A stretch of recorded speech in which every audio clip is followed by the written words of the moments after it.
हमें Ryan, Seth और हमारी हीरोइन दिखा जाती है, जो तीनों बहुत ही ज्यादा थक चुके थे। और रायन ने सेथ को उठाया हुआ था, वो बेचारा तो जलने लायक ही नहीं बचा था। तो हमारी हीरोइन ने एक डंडा पकड़ा हुआ था। वो कहती है हम कब तक पहुंचेंगे। वो तो बहुत ही ज्यादा थकी हुई थी, उसको तो बहुत ज्यादा ठंड लगती थी, लेकिन तब तक वो लोग वहां पहुंच चुके थे। वो कहती है फाइनली हम लोग पहुंच तो गए, लेकिन वहां पर थोड़े से प्लांट्स उगे हुए थे। वो कहती है ये प्लांट्स ये किस काम के हैं, लेकिन मुझे लगता है इस वेदर में ये ग्रो तो नहीं कर पाएंगे, और अच्छे से तो बिल्कुल भी नहीं। तभी वहां पर कोई आता है और कहता है क्या आप न्यू बिलीवर्स हैं। तो साशा जब वहां पर देखती है तो वहां पर एक गर्म कोट में एक आदमी खड़ा था। तो वो उनसे ये बात पूछ रहा था। तो साशा कहती है हाँ हाँ, क्या आप प्रीस्ट है? अगर आपने हमें यहाँ बुलाया है तो हम पहुंच चुके हैं, लेकिन हमें आप जैसा फर्क लोग कहाँ से मिलेगा।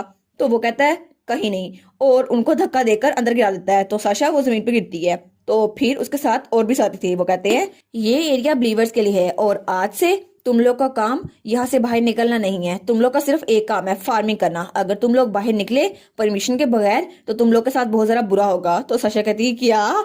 तो रायन कहता है ओ डियर। तो वो कहता है आज से तुम लोग बिलीवर्स की ड्यूटी परफॉर्म करने वाले हो, जिसका नाम है फार्मिंग। और अगर तुम लोग को जो काम मिला है वो तुम लोगों ने पूरा ना किया तो तुम लोग की फूड और इसेंशियल सप्लीमेंट्स में से चीजें काट ली जाएंगी। और वो तो बहुत ज्यादा डरावना लग रहा था।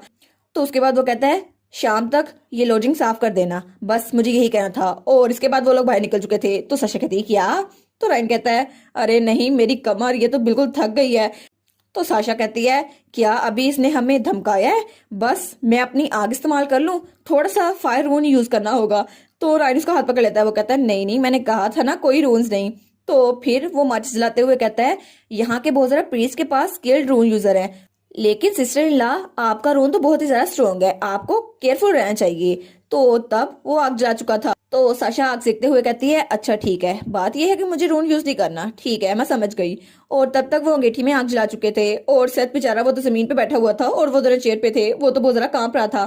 तो हमारी हीरोइन कहती है आखिर सर रायन यहाँ पर आए क्यों हैं, यहाँ करना क्या चाहते हैं? हम पहले मीनार पर आ चुके हैं, लेकिन यहाँ पर आना ठीक था। और वो उससे यहाँ आने का मकसद पूछ रही थी। तो वो कहता है अब इसका कोई फायदा नहीं रहा। सारे विक्टिम्स यहाँ वॉलंटरी आते हैं खुद अपनी मर्जी से, लेकिन कुछ अपनी दौलत देकर ज्वाइन करते हैं। उन्होंने सब लोग को ब्रेन वॉश किया हुआ है कि ब्लिसफुल चर्च एक बहुत ज्यादा अच्छी जगह है, लेकिन जब तक विक्टिम्स अपनी मर्जी से यहाँ आते रहेंगे हमारे पास कोई भी सबूत नहीं होगा, और जब तक मीनार है तब तक ये खत्म नहीं हो सकता। लेकिन कुछ रूमर्स के मुताबिक फाउंडिंग फेस्टिवल के आखिरी दिन पर कुछ ऐसा होगा मीनार में जिसकी वजह से मैंने सुना है कि एम्पर को निशाना बनाया जाएगा। तो साशा कहती है क्या एम्पर को निशाना?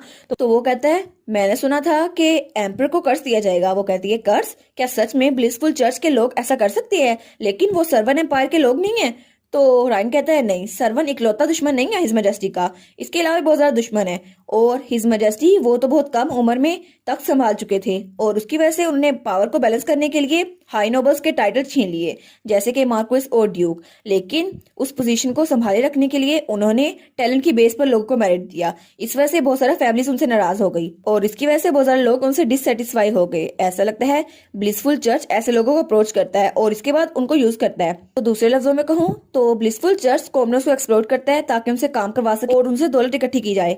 लेकिन नोबल्स को इकट्ठा करने के लिए वो हिज मैजेस्टी के खिलाफ इस्तेमाल करना चाहते हैं। इससे एंटी गवर्नमेंट फ्रैक्शन बन जाएगी। और मैं चाहता हूँ कि मैं इस जगह को जहाँ पे रिचुअल हो रहा है उसको विजिट करूँ, और हम लोग वहां पर पहुंच चुके हैं। और दूसरी तरफ सेथ बेचारा वो तो पूरी नींद में था, वो तो जैसे बेहोश ही हुआ था। तो फिर साशा अपना सर पकड़ते हुए कहती है ठीक है, मुझे लगता है मुझे सिचुएशन की समझ आ गई है, लेकिन आखिर में ये कर्स होगा क्या? अगर यहाँ पे कोई रून मैजिक यूज नहीं हो रहा तो वो कर्स क्या वो एग्जिस्ट करता भी है या नहीं? तो रैन कहता है ऑफ कोर्स वो सिर्फ एक फ्रॉड होगा, आपने उस सिंबल को देखा है ना जो ब्लिसफुल चर्च की है? तो वो कहती है अच्छा वो तो स्माइलिंग लिजर्ड का फेस लगता है मुझे। तो वो कहता है नहीं नहीं, वो स्माइलिंग लिजर्ड का फेस नहीं है, वो सिंबल आशा ड्रैगन को रिप्रेजेंट करती है। ब्लिसफुल चर्च का मकसद ये है कि आशा ड्रैगन को वर्शिप किया जाए। तो वो कहती है क्या? तुमने अभी क्या कहा? आशा ड्रैगन? लेकिन उसका यहाँ पर क्या काम? और उसके बाद सीन चेंज होता है और हमें टोमा दिखाया जाता है, जो थोड़ी देर पहले ही एम्पर यान फैजा से लड़ाई करके आ रहा था और इस वक्त बग्गी में बैठा था। उसने अपना मास्क भी उतार दिया था और उसके सामने ही होमार बैठा था। वो कहता है तुम ठीक तो हो ना? मुझे लगा था लॉर्ड यूजीन के पास अपनी रीजन होगी, लेकिन ऐसा लगता है कि आपने बैंक्वेट हॉल को खुद ज्वाइन किया और आपने तो जियान फैजा के साथ डुगल भी किया। तो हमारा टोमा कहता है इसकी फिक्र करने की आपको जरूरत नहीं है, क्योंकि मेरी आइडेंटिटी वो पहले एक्सपोज हो गई है फ्लोरिया में। यान फैजा को पहले पता चल चुका है मैं कौन हूँ और अभी तक मैं जिंदा हूँ। तो फिर वो कहता है वैसे भी मैं बैंक्वेट खुद गया था ताकि मैं इम्पीरियल फैमिली को करीब से देख सकूं और कोई ऐसा चेहरा कंफर्म कर सकूं जिसे मैं देखना चाहता हूँ। तो हमारा कहता है क्या कोई ऐसा चेहरा? तो वो सोचता है लेकिन वो चेहरा हो कौन सा सकता है? तो वो कहता है 1 मिनट रुके, क्या ये वही लाल बालों वाली लड़की तो नहीं जिसको आप कहना चाहते हैं? तो हमारा यूजीन वो बिल्कुल चुप था, वो कुछ बोलता नहीं है। तो हमारे दिल में सोचता है अरे नहीं, वो लड़की उसके इम्पीरियल फैमिली के साथ भी ताल्लुकात है। लॉर्ड यूजीन आप तो बहुत बुरे फंसे हैं। लेकिन उसके सामने कहता है मुझे लगता है मैं इस मामले में कुछ नहीं बोल सकता, ये बहुत जरा इनअप्रोप्रिएट होगा। और फिर वो कहता है बाय द वे आपका नेक्स्ट प्लान क्या है? तो यूजीन वही रुमाल निकालता है जिसके ऊपर ब्लिसफुल चर्च का निशान बना हुआ था। तो वो कहता है मैं ब्लिसफुल चर्च के हेडक्वार्टर में जा रहा हूँ और मैंने सुना है कि उनका मीनार कितुसान में है और फाउंडिंग फेस्टिवल के आखिरी दिन में वहां पे कोई रिचुअल होगा जिसकी वजह से ड्रैगन की पावर की वजह से यान फेजा को कर्स किया जाएगा। तो हुमार कहता है क्या सच में आशा ड्रैगन की पावर को यूज किया जाएगा कर्स करने के लिए? क्या ऐसा हो भी सकता है या नहीं? लेकिन योर यूजीन आपको पता है ना ये बात सेंस नहीं बनाती, क्या पता वो सिर्फ एक कल्ट हो जिसमें झूठ ही झूठ हो। तो हमारा यूजीन कहता है हाँ मैंने ये चीज अपनी आंखों से खुद देखी है कि वो लोग फ्रॉड्स हैं, लेकिन फिर भी मैं वहां जाकर देखना चाहता हूँ कि बगावत कैसे होने वाली है और लोग वहां पर कैसे इकट्ठे हो रहे हैं। तब वो कहता है जीनिया जिसको मेरे सक्सेसर ने शुरू किया था लेकिन ऐसा लगता है वो डिस्ट्रॉय हो गई है और उसके बाद से कुछ और भी लोग हैं जो मेरी साइड पर हो सकते हैं लेकिन वो लोग यान फैजा के खिलाफ है। तब वो रुमाल को अपनी मुट्ठी में जोर से बंद करता है और फिर वो कहता है मुझे पहले ही पता है कि यान फैजा के दिल को 10 मिनट के अंदर अंदर कैसे बंद करना है। उसके लिए मुझे किसी सो कॉल्ड कर्स की जरूरत नहीं है और उसके लिए मेरी पावर ही काफी है। तो थोड़ी देर बाद उसकी बग्गी वहां पर रुक चुकी थी जहां पे बर्फ ही बर्फ थी और तब वहां पर चर्च था लेकिन चर्च के दरवाजे बंद थे। तब वो अपनी बग्गी से नीचे उतरता है तो वही मेट जिसने हमारी हीरोइन और राइन लोगों को पिकअप किया था वो कहती है आप तो बहुत ज्यादा लंबा सफर करके आए हैं सर यूजीन। और यूजीन अपनी बग्गी से नीचे उतरता है और वो बहुत ज्यादा शानदार लग रहा था। तो वो कहती है आप तो हमारे वीआईपी गेस्ट हैं सर यूजीन, आपका यहाँ आने के लिए बहुत ज्यादा शुक्रिया। तब हमारा टोमा वो ऊपर देखता है और पूरे चर्च पे नजर दौड़ाता है। वो कहता है ये चर्च पूरा का पूरा कितना जरा खूबसूरत है। तो वो नन वो वहीं पे खड़ी थी। तब वो कहती है आपका सफर आसान नहीं रहा होगा, इसलिए किटोसान की हार्श लैंड के लिए हमने ऐसा स्ट्रक्चर खुद बनाया है, तो आपको फिक्र करने की जरूरत नहीं है।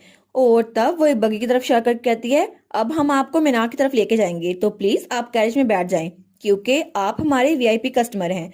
तो वो कहती है स्पेशली आप टोमा ड्यूकन, आपने तो हमें एडवांस में ही रिचुअल के लिए बहुत ज़्यादा पैसे दे दिए हैं, इसलिए हम आपको कंट्रीब्यूटर के तौर पर यहाँ से खुद ले जा रहे हैं। तो वो कहता है अच्छा ठीक है, लेकिन वो सोचता है ये ब्लिसफुल चर्च आखिर ये करना क्या चाहते हैं? और ये तो एक ऐसा कल्ट है जो आशा ड्रैगन को वर्शिप करता है। शायद ये लोग सिर्फ ऐसे क्लेम करते हैं कि इस कॉन्टिनेंट का फाउंडर वो आशा ड्रैगन है, लेकिन मे बी ये लोग इस बात को भूल चुके हैं कि वो ड्रैगन वो तो बहुत 100 सालों पहले खत्म हो गया था, लेकिन आशा ड्रैगन जो राइटफुल रूलर है इस लैंड का और यान फैजा वो सिर्फ एक टायरेंट है। शायद ये लोग इस बात को क्लेम कर रहे हैं कि कोई भी एक्सक्यूज हो जिसकी वजह से यान फैजा को इस एम्पायर से निकाल दिया जाए। और तब उसकी बग्गी उन पथरीले रास्ते से ऊपर जा रही थी, लेकिन वो बड़े आराम से वहां पहुंच जाता है। तब वही आदमी जिसने हमारी हीरोइन और राइन को अंदर फेंका था वो कहता है यही है मीनार, आपका यहाँ पर स्वागत हो। तो तब राइन वहां पर देखता है तो वहां पर बहुत सारे लोग काम कर रहे थे बहुत ज्यादा ठंड में। तो वो आदमी कहता है ये जगह हमने बिलीवर्स के लिए रखी हुई है, वो हमें सर्व करते हैं, क्या ये जगह अच्छी नहीं है? तो हमारा टोमा वहां पर दिखता है। तो वो आदमी कहता है प्लीज आप आराम से यहाँ पर देखिए, हम आपको गाइड करेंगे, रिचुअल थोड़ी देर में शुरू होने वाला है। तो वो कहता है क्या ये जगह, ये तो जैसा मैंने सोचा था उससे भी ज्यादा घट गया है, लेकिन यहाँ पर तो इतने ज्यादा लोग काम कर रहे हैं, मुझे लगा था मैं यहाँ पर अकेला होऊंगा, लेकिन यहाँ पर इतने ज्यादा लोग हैं, वो भी अपनी मर्जी का बगैर काम कर रहे हैं इतनी ज्यादा ठंड में। और ये पौधे ये है क्या सच में? अगर मैं इसको अनदेखा कर दूं क्या सच में ये मेरे लिए अच्छा होगा? तब वो आगे बढ़ते हुए सोचता है अगर मैं यान फैजा को मार भी दूं तब भी क्या होगा मेरा? अगर लोग उसको पसंद नहीं करते तो क्या वो लोग मुझे पसंद करेंगे? और क्या मेरी आवाम भी ऐसी होगी? और वो सोचता है अभी तक मैंने यही सोचा था कि सर्वन को रीबिल्ड करूंगा और एम्पर बन जाऊंगा, लेकिन एम्पर बनने के बाद भी, थ्रोन लेने के बाद भी क्या मेरा गुस्सा खत्म हो जाएगा? क्या मेरा रिवेंज वो बिल्कुल जस्टिफाई हो जाएगा? तो आगे जाते हुए सोचता है लेकिन क्या सच में मैं एम्पायर को लीड कर भी सकता हूँ या नहीं? तभी उसे आवाज आती है ओ नो। तो वो नीचे देखता है, लेकिन वो किसी पौधे पे पाँव रख चुका था और उसके सामने किसी का हाथ था। वो कहती है ओ नो, तुमने ये खराब कर दिया। तो टोमा कहता है मुझे माफ कीजिएगा, ये मेरी वजह से हुआ है, तो इसके भरपाई मैं कर दूंगा।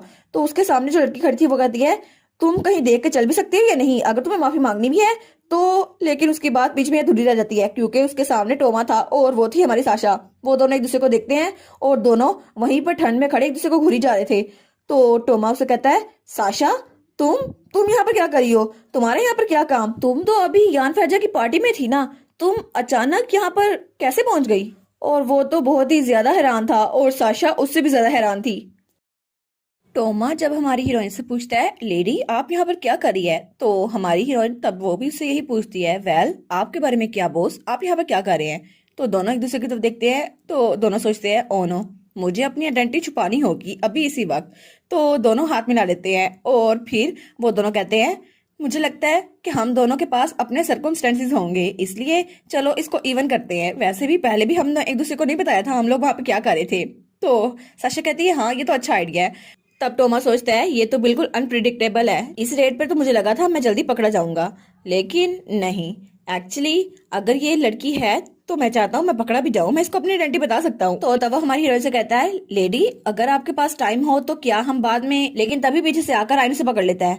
तो वो कहता है, क्या रायन ये यहाँ पर क्या कर रहा है? तो साशा कहती है, सर रायन आपको क्या हुआ, यहाँ पर हो क्या रहा है? तो तब वो दोनों एक दूसरे की तरफ देखते हैं। तो रायन कहता है, तो तुम आखिर एक ही इंसान के साथ कितना मैस करने वाले हो, या फिर तुम्हारी एक इंसान के साथ पंगे लेने की आदत पड़ी हुई है? Eugene winner D servant. तो साशा कहती है, क्या यूजीन विनर? तो सच में सर्वन फैमिली का वो प्रिंस वो तुम ही थे? तो रायन कहता है, हाँ बिल्कुल, सर्वन प्रिंस ये यही है जो हमारे सामने खड़ा है। तो यूजीन कहता है, क्या? तो साशा कहती है, बॉस इसका मतलब क्या हुआ, क्या आप सच में वहां के प्रिंस है?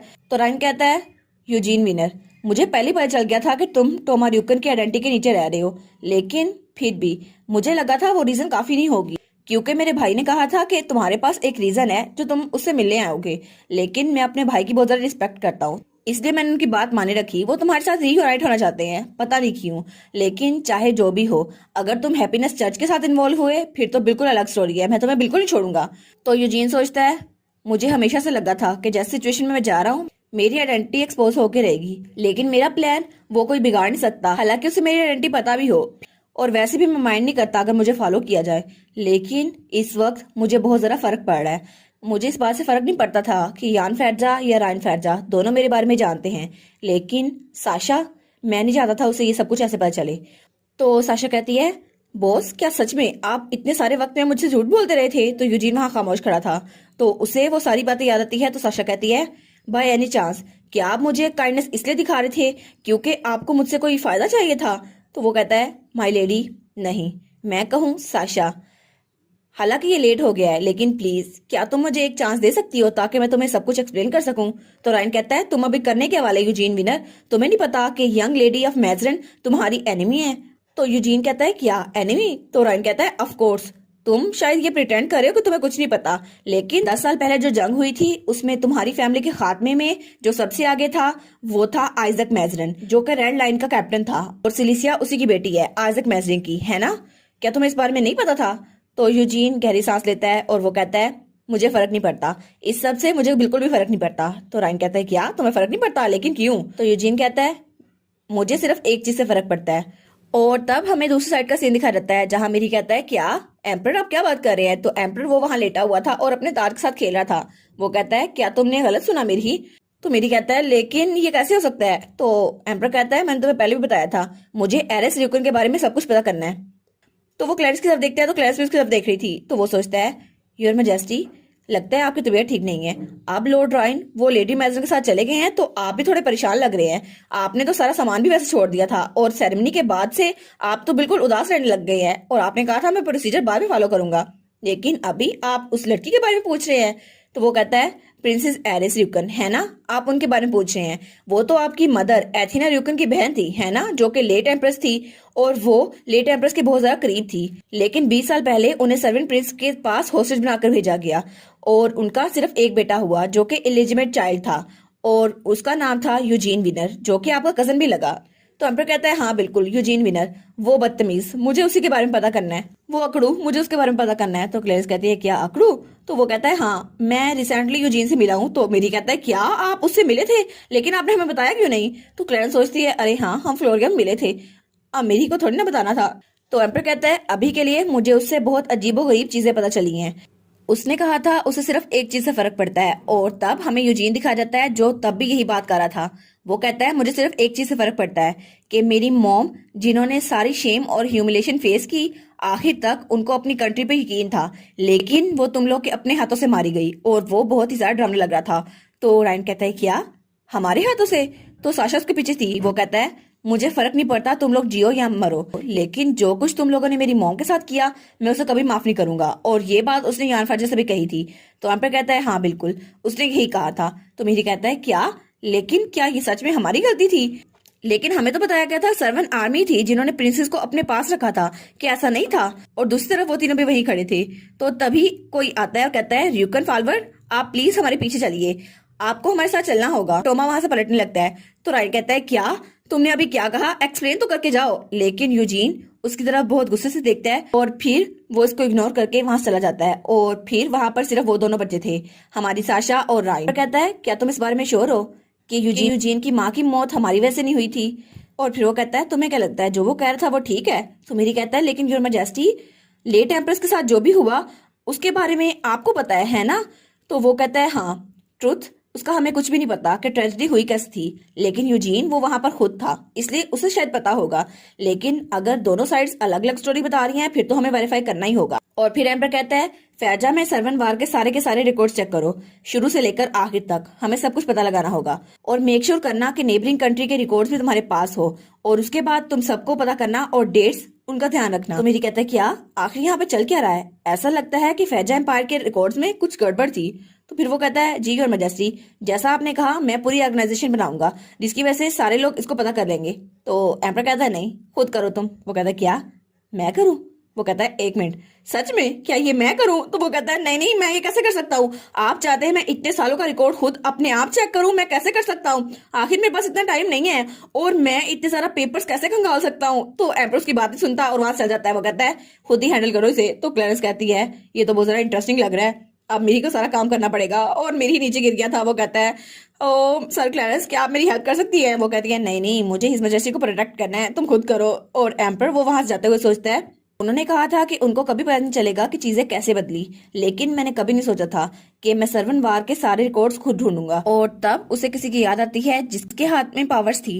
तो वो सोचता है मे बी अभी भी मेरे पास वक्त है कि मैं रेड विच के बारे में पता कर सकूं, आखिर वो थी कौन और उसका इस सबसे क्या ताल्लुक था। लेकिन मेरी मॉम ने जो मुझे बताया था उस सबसे गहरा ताल्लुक रेड विच का था, और मुझे इसके बारे में पता लगाना ही होगा। हमें फैजा एम्पायर का एम्पीरियल ईयर 612 दिखाया जाता है, जहां पे बताया गया था कि फैजा एम्पायर इस बात को सेलिब्रेट नहीं कर पाया था कि क्राउन प्रिंस पैदा हो गया है, यानी कि यान फैजा। लेकिन उससे पहले ही सर्वन एम्पायर ने उन पर वार डिक्लेयर कर दी थी। तब उस वक्त सर्वन एम्पायर बहुत ज्यादा एक्सपेंड कर रहा था अपनी टेरिटरी, और उसकी मिलिट्री पावर भी बहुत ज्यादा थी, इतनी कि कोई हैंडल नहीं कर पाता। लेकिन एम्परर और एम्प्रेस उस वक्त बहुत ज्यादा परेशान हो गए थे, और उनके पास बहुत मुश्किल फैसला था कि वो अपने प्रिंस को छोड़कर वार के लिए जाए या फिर कोई और तरीका ढूंढे। और तब उनके पास एक अच्छा हल आया, जो थी एरिस र्यूकन, और वो एम्प्रेस की इकलौती बहन थी, लेडी एरिस र्यूकन, जो कि ग्रैंड ड्यूक हाउस की दूसरी बेटी थी, जो बिल्कुल एक फ्लावर की तरह लगती थी और फैजा का ट्रेजर था। लेकिन तब वो सामने आई और उन्होंने खुद वॉलंटियर किया, और तब वो वहां पर गई सर्वन एम्पायर में, और फिर वो वहीं पर रही। लेकिन एम्पीरियल ईयर 613 सिर्फ उनकी वजह से फैजा ने 5 साल का एग्रीमेंट साइन कर दिया सर्वन के साथ। लेकिन आखिर में 618 जब वो कॉन्ट्रैक्ट एक्सपायर हुआ, तब सर्वन ने दोबारा से जंग का ऐलान कर दिया, और एम्प्रेस तब उन्होंने खुद बैटलफील्ड का कमांड संभाला। और तब वो एंड तक सर्वन के खिलाफ जंग करती रही, और एम्प्रेस की डिटर्मिनेशन की वजह से और रेड लाइन के एक्शन की वजह से कॉन्क्वेस्ट बहुत ज्यादा अच्छा हुआ, और सर्वंट्स वो धीरे धीरे प्रेशर की वजह से पीछे हटते गए।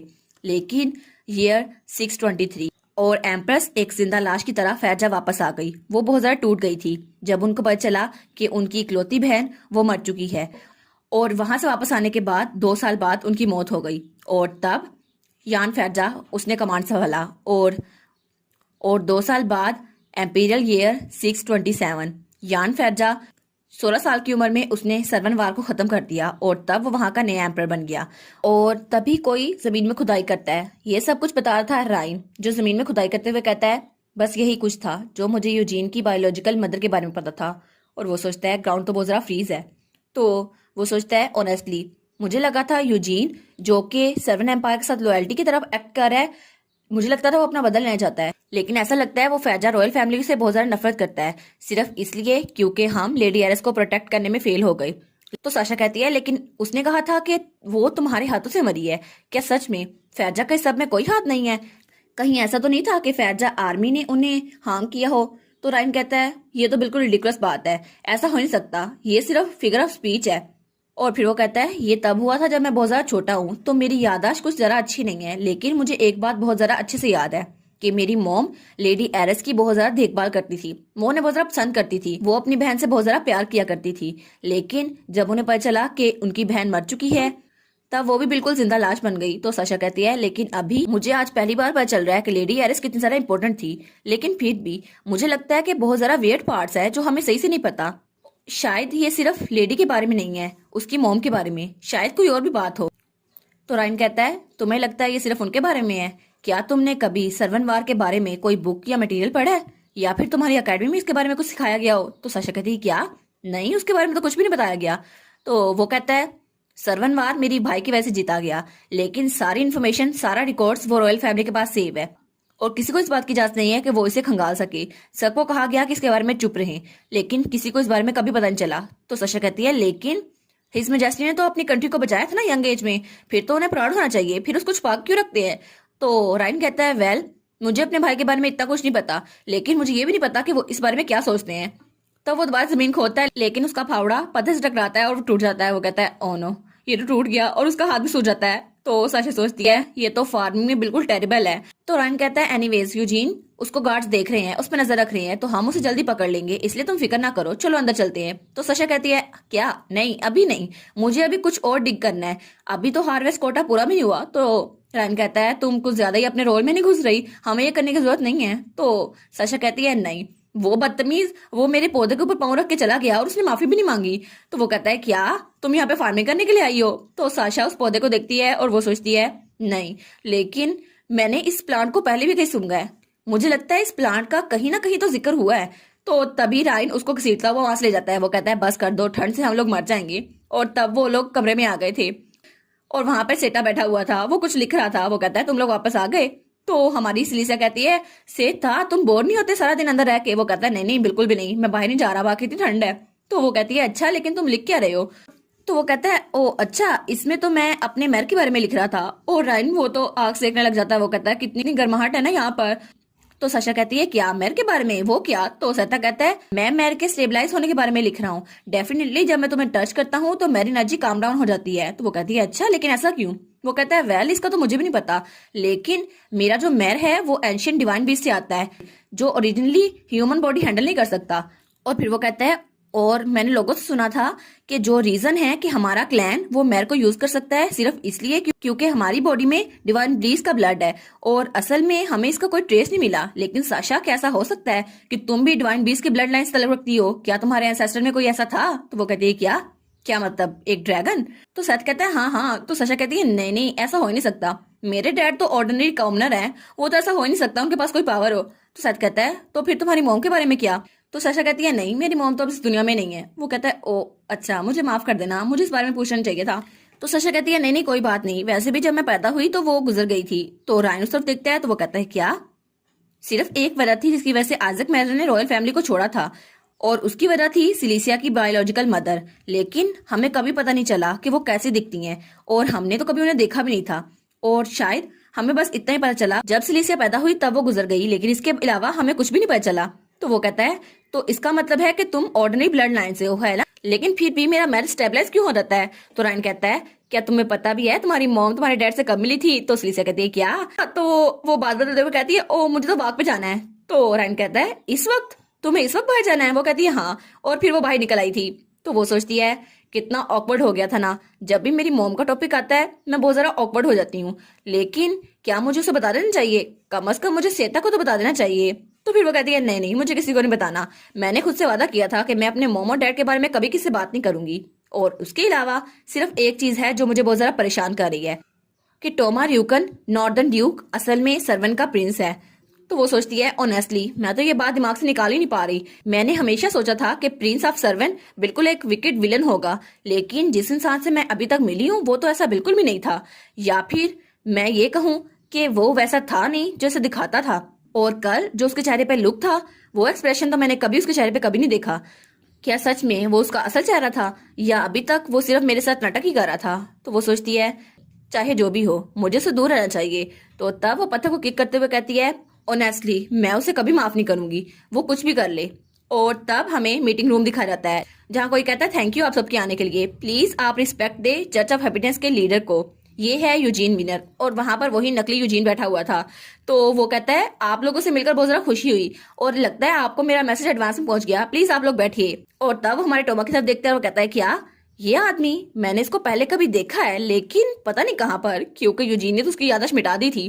तो वो सोचता है वेल जो भी हो, पता नहीं मेरी तरफ ऐसे घूर के क्यों देख रहा है। तो फिर वो कहता है नहीं, अगर मैं टोमा यूकन से पहले मिला होता तो मुझे भूलता क्यों। तो फिर वो कहता है जिस रीजन की वजह से मैंने आप लोग को यहाँ पर बुलाया है वो रीजन ये है कि डिसेंट सेरेमनी वो आ रही है और इसलिए हमने वीआईपी सीट्स वालों को यहाँ पर बुलाया है बिगनिंग फीस्ट के लिए। और वैसे भी ये अच्छी अपॉर्चुनिटी है ताकि मैं आप लोग को बता सकूं। और वो और भी बहुत सारी बातें कर रहा था लेकिन टोमा वो अपने ख्यालों में गुम था।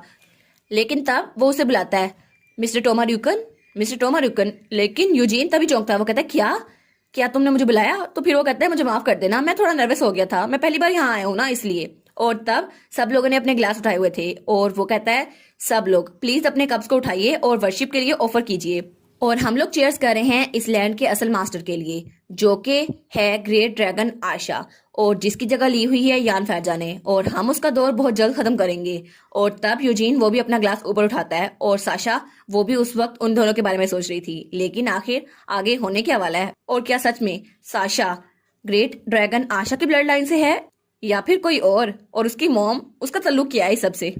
मे बी वो सच में ड्रैगन की ब्लड लाइन से हो। हमें रॉयल पैलेस ग्रैंड लाइब्रेरी दिखाई जाती है जहां बहुत ही ज़्यादा बुक्स पड़ी हुई थी। और तब हमें वो सेक्शन दिखाया जाता है जो कि कॉन्फिडेंशियल था और वहां पर वार के बारे में सब कुछ लिखा हुआ था। तभी कोई किताबों का ढेर लगाए वहां बैठा था और वो कहता है ये मटेरियल तो सेकंड हाफ है ईयर 626 का, और वो तो बहुत ज़्यादा थका हुआ था। तो मिठी भी वहीं पर बैठा था। वो कहता है जब से वार खत्म हुई है 62 से, हमें तब के सारे डॉक्यूमेंट्स छान मारने हैं, इसलिए आप जल्दी कर ले जरा। और तब उन लोगों ने बहुत ज्यादा डॉक्यूमेंट्स अपने पास रखे हुए थे और उसको खंगाल रहे थे। तो मिरी कहता है हमें बस एक और साल के रिकॉर्ड चेक करने हैं, फिर हमारा काम खत्म हो जाएगा। और तब उसे याद आता है जब एम्पर ने कहा था सर्वन वार के सारे रिकॉर्ड्स चेक करो, लेकिन शुरू से लेकर आखिर तक चेक करना, कोई चीज ना छोड़ना। और वो सोचता है पता नहीं वो सर्वन वार जो इतनी ज्यादा शानदार गुजरी थी जिसकी वजह से एम्पर वहां जीत गया था, फिर भी उसने रिकॉर्ड्स को क्यों छुपा के रखा। लेकिन वो तो एम्पर के पैर पड़ जाता है। वो कहता है प्लीज योर मेजेस्टी मैं अकेला ये काम नहीं कर सकता, ये तो इम्पॉसिबल है, मैं मर जाऊंगा, प्लीज किसी को तो मेरे साथ भेजें। तो एम्पर कहता है अच्छा ठीक है, फाइनेंस डिपार्टमेंट से रॉबर्ट को ले लो, वो तुम्हारे साथ काम करवा देगा। तो वो कहता है चलो कम से कम एक ही सही, कोई तो मुझे मिला। और तब से लेकर अब तक वो बहुत ज्यादा दिनों से रॉबर्ट के साथ मिलकर उन डॉक्यूमेंट्स को देख रहा था। तो वो कहता है प्लीज सर रॉबर्ट बस थोड़ी देर और, डॉक्यूमेंट्स खत्म होने ही वाले हैं। लेकिन वो सोचता है 1 साल के डॉक्यूमेंट्स और रह गए हैं, हमें बस क्रॉस चेक करना होगा ताकि सर्वनवाल के बारे में जो भी हो हमें मालूमात मिल जाए। तो वो रोते हुए कहता है अच्छा ठीक है, लेकिन 10 सालों से ये ऐसे ही पड़े थे, अब अचानक इनको क्यों देखना था, और मैनुअल लेबर तो लाजमी होगी क्योंकि इन डॉक्यूमेंट्स की तो कोई तरतीब भी नहीं है। तो वो कहता है अच्छा मुझे माफ कर दे, ये मैं हेल्प नहीं कर सकता। तो मेरी कहता है मैं क्या कर सकता हूँ, मैं तो खुद फंसा हुआ हूँ। और वो कहता है अब तक तो हिज मेजेस्टी ने मना किया था कोई भी रिकॉर्ड्स को ना देखे, लेकिन अभी क्यों। और एम्पर के एक्शन, उन्होंने ड्यूक्स को और ड्यूक के साथ मार्कुस वगैरह की एक्सट्रीमिनेशन कर दी, किसी के पास टाइटल नहीं रहा, लेकिन जिन्होंने बगावत की थी और जिन्होंने उन पर मर्डर अटेम्प्ट किया था उन्होंने उन सबको मार डाला। लेकिन फिर भी जब हम एम्पर की सिचुएशन को समझे तो हमें लगता है उन्होंने ठीक किया था। लेकिन एक बात हमें कभी भी समझ नहीं आई कि उन्होंने सर्वन वार के रिकॉर्ड्स को सेंसरशिप क्यों कर दिया। पता नहीं इसमें ऐसा क्या छुपा हुआ था जो उनको मिलना था लेकिन मिला नहीं। और वो सोचता है अभी तक जो मैंने रिकॉर्ड देखे हैं उसमें तो जो लिखा है वो बिल्कुल अपोजिट है, लेकिन सर्वन एम्पायर और नेबरिंग एम्पायर के जो डॉक्यूमेंट्स है उनमें थोड़ा सा डिफरेंस तो है। फिर भी ऐसा कुछ नहीं मिला जो बहुत ज्यादा अजीब और गरीब हो। और तब वाले डॉक्यूमेंट्स में सिर्फ ये बताया था कि तब बहुत ज्यादा जंगें हुई थी और लोगों ने एक दूसरे को मारना शुरू कर दिया था और बच्चों पे बहुत ज्यादा जुल्म किया गया था। लेकिन एम्पर के आने के बाद वो सब कुछ खत्म हो गया और ये बड़ी अच्छी शानदार फतह हुई। और तब वो कुछ देखते कहता है क्या अक्टूबर 12, 626 एक सिंगल प्लाटून अचानक गायब हो गई सीरी में। तो वो कहता है क्या इतनी बड़ी फौज अचानक गायब हो गई। तो वो बाकी डॉक्यूमेंट्स को देखकर कहता है लेकिन कैसे? तो तब वो कहता है मुझे कुछ मिल गया। तो रॉबर्ट कहता है क्या, तुम्हें क्या मिला? वो कहता है मुझे पता चला है कि अक्टूबर 626 में अचानक एक फौज जो सर्वन एम्पायर के लिए सीरी माउंटेन गई थी वो अचानक गायब हो गई। लेकिन कैसे? उस फौज में तो बहुत ज्यादा लोग थे। तो रॉबर्ट कहता है हाँ, लेकिन उसमें तो 100 से ज्यादा सोल्जर्स होंगे, है ना? लेकिन इतने ज्यादा लोग एक साथ कैसे गायब हो सकते हैं? तो वो कहता है हाँ बिल्कुल, हमें बस डेट को देखना होगा और फिर बाकी डॉक्यूमेंट्स को चेक करना होगा, बस यही हमारा काम है। तो वो कहता है लेकिन इसकी वजह से हमें ज्यादा इन्वेस्टिगेशन करनी पड़ेगी। और अगर हम सीरी माउंटेन की बात कर रहे हैं तो उस वक्त वहां रेड लाइन नाइट्स नहीं थे और वो था सिलिसिया का डैड। वो कहता है हमें सर आइजक से पूछना चाहिए। और तब उनके सामने खड़ा था। वो कहता है सीरी माउंटेन ईयर 626 तुम्हारा मतलब है? तो मेरी कहता है हाँ हाँ बिल्कुल, हमने रिकॉर्ड देख लिए, लेकिन आप वहां पर थे ही ना, तो हमें बता दें। तो वो सोचते हैं एम्पर ने कहा था सिर्फ तुम और सर रॉबर्ट देखोगे डॉक्यूमेंट्स को, लेकिन फिर भी चलो वो तो वहां पर थे ना, इसलिए मैं उनसे पूछ सकता हूँ। तो सर आइजक कहते हैं ओ हाँ सीरी माउंटेन, हाँ मुझे अब याद आया, तब एम्पर वहां जंग लड़ने के लिए गए हुए थे और हम सीरी माउंटेन पे थे, तो हम उनकी हेल्प करने के लिए वहां गए, लेकिन जब हम वहां पर गए तो वहां पर कोई भी नहीं था। तो मिरी कहता है फिर आपने जो डिस्ट्रक्शन हुई थी उसको रिपोर्ट क्यों नहीं किया? वो कहता है हमने नहीं किया था। अच्छा शायद नहीं किया हो। तो वो कहता है हाँ हाँ नहीं किया था आपने। तो तब वो कहता है सिलिसिया तब बहुत ज्यादा छोटी थी, लेकिन जब हम वापस आए तो कैंप पे बहुत ज्यादा लाशें गिरी हुई थी और बहुत सारे लोग जख्मी थे, लेकिन पता नहीं ये सब कुछ किसने किया। पूरी की पूरी यूनिट, पूरी की पूरी फौज, उस सबको मार दिया गया, लेकिन हमें कभी पता नहीं चल सका वो किसने किया। और वो उन लाशों को देखकर सोचता है यहाँ पर कोई एक इंसान इन सबको कैसे मार सकता है? ये करना तो नामुमकिन है, ये तो 1000 से ज्यादा लोग थे। तो सिलिसिया कहती है फादर। तो वो कहता है क्या साशा तुमने कुछ देखा है? तो सिलिसिया कहती है हाँ ये सीक्रेट है। तो उसके कान में कहती है यहाँ पर एक आदमी आया था, उसने सबसे लड़ाई की और सबको मार दिया। तो वो कहता है क्या एक आदमी? क्या वो यंग था? तो सिलिसिया कहती है हाँ हाँ वो यंग था। तो सिलिसिया का डैड कहता है क्या तुमने उसके कपड़ों का कलर देखा? तो सिलिसिया कहती है हम। और तब वो सोचती है और फिर कहती है वो तो सुपर डुपर हैंडसम था और उसकी आंखें तो चमक रही थी इतनी छोटी सी उम्र में भी। तो उसका डैड कहता है क्या? सब लोग कहते हैं क्या ये क्या बात हुई? तो मेरी कहता है ये कोई क्लू हुआ भला? तो वो कहता है एनीवेज हमें क्या पता, उस वक्त सिर्फ सिलिसिया वहां पर थी और उसने उस आदमी को देखा था, लेकिन वो बहुत ज्यादा छोटी थी, इसलिए हमें उसकी बात में यकीन नहीं आया। पता नहीं वो कौन था, लेकिन वो जो कोई भी था उसने अचानक इतने लोगों को जान से मार डाला, इस बात की हमें समझ नहीं आ रही। और जो लड़ाई कैरियन प्लेन्स में हुई थी जहां एम्पर अकेला था, उसने सबको मार डाला, फिर भी वो डेट बिल्कुल सेम थी। पता नहीं क्या हुआ होगा, लेकिन हमें खुद नहीं पता। तो रॉबर्ट और मेरी सोचते हैं एम्पर ने उन सबको मार डाला, लेकिन कैसे? तो ऐसा कहता है हाँ एम्पर ने सबको मार डाला था, लेकिन क्या कोई मसला है? तो मेरी कहता है ऐसा लगता है कि एम्पर जो बैटल का जिक्र कर रहे थे उस वक्त वो अकेले थे वहां पर, इसलिए उन्होंने इस बात को खत्म कर दिया। लेकिन वो कैरियन प्लेन की बैटल, वहां पर तो वो 16 साल के थे ना, और एक ही रात में उन्होंने इतने ज्यादा लोगों को कैसे मार डाला? तो तब वो कहता है मैंने सुना था कि उस वक्त कोई चीजें चेंज हुई थी। तो ऐसा कहता है हाँ बिल्कुल, सर्वन वार हार गया था और उसके बाद प्रैक्टिकली वार खत्म हो गई थी, तो हमें ज्यादा मेहनत करने की जरूरत नहीं पड़ी। तो रॉबर्ट उन डॉक्यूमेंट्स को देखता है, वो कहता है क्या? तो इसका मतलब है हिज मजेस्टी ने खुद इतने सारे लोगों को मार डाला? तो वो कहता है सर मेरी जरा यहाँ पर तो देखें, इस डॉक्यूमेंट में लिखा है कि वहां पर सिर्फ 3 लोग थे, एक एम्पर खुद था और 2 रून नाइट डिवीजन थी, लेकिन एम्पर ने उन सबको मार डाला। और वैसे भी 4878 लोग, तकरीबन 5000 लोगों को सिर्फ एक इंसान ने मारा। क्या सच में एम्पर इतना ज्यादा पावरफुल है? तो वो दोनों कहते हैं क्या एम्पर? तो वो दोनों कहते हैं लेकिन ऐसे कैसे हो सकता है? तो रॉबर्ट कहता है ये तो बिल्कुल नॉनसेंस है, आखिर एक 16 साल का लड़का 5000 सिपाहियों को कैसे मार सकता है?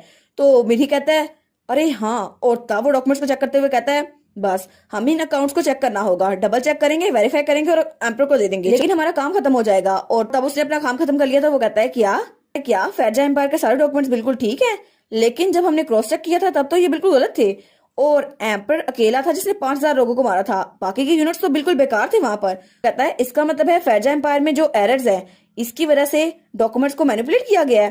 तो ऐसा कहता है लेकिन क्या ऐसा हो सकता है कि वो लोग उनकी कामयाबी को छुपाना चाहते हो? तो तब पीछे से रॉबर्ट कहता है तुम दोनों, मुझे लगता है तुम दोनों को इस डॉक्यूमेंट को भी देखना चाहिए, क्योंकि इसमें प्रिंसेस एरिस ड्यूकन के बारे में लिखा है, जिनकी शादी सर्वन एम्पायर में हुई थी, और वो तो हमारे टोमा ड्यूकन की मोम थी। और फिर सीन चेंज होता है और हमें हैप्पीनेस चर्च दिखाया जाता है, जहां पर वही नन और एक आदमी वहां पर आता है। वो कहता है हम बहुत दिनों बाद मिले ब्रदर एंड सिस्टर, आप लोग की यहाँ पर लाइफ कैसे चल रही है? तो हमारी हीरोइन तो बहुत ज्यादा चहक रही थी, वो कहती है हाँ हाँ बहुत अच्छी चल रही है। और पीछे से हमारे राइन और सेथ ने मुंह बनाया हुआ था, वो कहते हैं क्या अच्छी चल रही है, बहुत ज्यादा सर्दी है यहाँ पर। तो साशा तो बहुत ज्यादा एक्साइटेड थी। वो कहती है मुझे बड़ा मजा आता है यहाँ पे खेती बाड़ी करने में, आइस तो टूटती नहीं है और वैसे भी यहाँ कितना ज्यादा अच्छा मौसम है ना। तो सैथ कहता है लगता है साशा को कुछ ज्यादा ही खुशी हो रही है यहाँ पर रहकर। तो रायन कहता है चुप हो जाओ। तो फिर वो नन कहती है मुझे ये सुनकर बहुत ज्यादा खुशी हुई कि आपको यहाँ पे बहुत ज्यादा मजा आ रहा है। तब वो उसके बालों को देखती है और उसके बालों को हाथ लगा के कहती है तो साशा कहती है क्या ये मेरे बालों को क्यों छू रही है। तो रायन कहता है एक मिनट, ये साशा के बालों को क्यों छू रही है, साशा के बालों से इसको क्या मसला। तो फिर वो कहती है वेल कॉन्ग्रेचुलेशन, आप तीनों को हम लोग आउटस्टैंडिंग बिलीवर्स की तरह नॉमिनेट करते हैं और अब से आप लोग को इंडोर वर्कशॉप करनी पड़ेगी। तो साशा कहती है वाह मैं आउटस्टैंडिंग बिलीवर हूँ, मैं तो और ज्यादा मेहनत करूंगी। तो रायन कहता है क्या इंडोर वर्कशॉप, लेकिन उसमें क्या करना होगा। और तब वो लोग वहां से जा रहे थे और सब लोग उनको देख रहे थे। सब कहते हैं कॉन्ग्रेचुलेशन, हमें भी आपके साथ जाना चाहिए था, लेकिन चलो अच्छा हुआ। और साशा तो बहुत ज्यादा चमक रही थी। तो रायन सोचता है ये तो बहुत ज्यादा मसला हो गया, हमें तो ये भी नहीं पता कि वहां पर जाकर होगा क्या, और हमें तो इंडोर वर्कशॉप के बारे में कोई इन्फॉर्मेशन भी नहीं है। लेकिन सच में ये फैसिलिटी हैप्पीनेस चर्च जो बिना तनख्वाह के यहाँ पे लेबर करवाती है, ये लोग सच में हमें लेके कहाँ पर जा रहे हैं। और नन वहां पर जाते हुए मुस्कुरा रही थी जैसे वो बहुत ज्यादा इविल प्लान बना रही हो, और पता नहीं उसने उन लोगों के लिए क्या डिसाइड किया था। हमें हमारा रायन दिखा रहता है जो वहां से जाते हुए सोचता है तो हैप्पीनेस चर्च के लोग इसे वर्कशॉप कहते हैं ना, लेकिन वो लोग एक गार की तरफ बढ़ रहे थे। वो सोचता है किसने सोचा था कि किटुसन माउंटेन के अंदर एक केव भी होगी, और सब लोग वहीं उस तरफ भाड़े थे। तो सैथ कहता है मेरी टांगे बहुत ज्यादा दर्द कर रही है, अभी हमें कितना और चलना है। तो वो कहता है प्लीज थोड़ी देर और रुक जाओ से। और वो सोचता है मुझे पता है हम बहुत देर से चलते रहे हैं, लेकिन सच में क्या हमें इतनी दूर जाना होगा। तो तब वहां पर वही प्रीस्टेस रुकती है। वो कहती है आप लोग प्लीज यहीं पे रुक जाएं। और वो कहती है यहाँ से दो रास्ते जाते हैं, और इस तरफ से लेडी शे जाएंगी और दूसरी तरफ से बाकी सब जाएंगे। तो हमारी कहती है क्या मैं। तो रायन कहता है लेकिन एक मिनट रुको, आखिर शे वहां से अकेली क्यों जाएगी, हम दोनों उसके साथ क्यों नहीं जा सकते। तो वो प्रिंसेस कहती है वेल लेडी को चूज किया गया है एक सैक्रिफाइसल ऑफरिंग के लिए। तो हमारी हीरोइन वो तो बिल्कुल शौक थी। तो वो कहती है क्या। तो तभी रायन भी कहता है क्या, और तब वो दोनों एक दूसरे की तरफ देखते हैं। वो कहते हैं क्या सच में। तो वो जल्दी से उन लोगों से अलग होकर आपस में बातें करने लगते हैं। वो कहती है क्या एक सेक्रीफाइस आखिर यहाँ पर हो क्या रहा है। तो रायन कहता है मुझे तो खुद नहीं पता नहीं ये लोग क्या बात कर रहे हैं। तो हमारी कहती है मुझे नहीं लगा था ये जगह इतनी ज्यादा डेंजरस होगी, लेकिन ये तो बहुत ही ज्यादा डेंजरस है। वो कहता है हाँ मुझे पता है, लेकिन शायद अब तो आप अपनी सेंसेस में वापस आ गई हैं, पहले तो आप इसमें डूब चुकी थी। वो कहती है शायद हमें इस सिचुएशन को रैप अप करना चाहिए। तो पीछे से वो प्रिंसेस कहती है बिल्कुल नहीं, कहीं आप ये तो नहीं सोच रही कि इतने शानदार रोल को रिजेक्ट कर दें, क्योंकि इसकी वजह से ग्रेट आशा ड्रैगन हमारी जमीन पे उतरने वाला है ना। तो वो कहती है क्या आशा ड्रैगन। तो वो खड़े हुए कहती है ब्रदर। तो रायन कहता है क्या अब तुमने कुछ और डिसाइड तो नहीं कर लिया। वो कहती है मैं सेक्रीफाइस बनूंगी। तो रायन कहता है क्या सच में, लेकिन तुम ऐसा क्यों करोगे मेरी छोटी बहन, ये बहुत ज्यादा डेंजरस है। तो वो कहती है नहीं ये मैं खुद देखना चाहती हूँ। तो रायन कहता है क्या खुद देखना चाहती हो।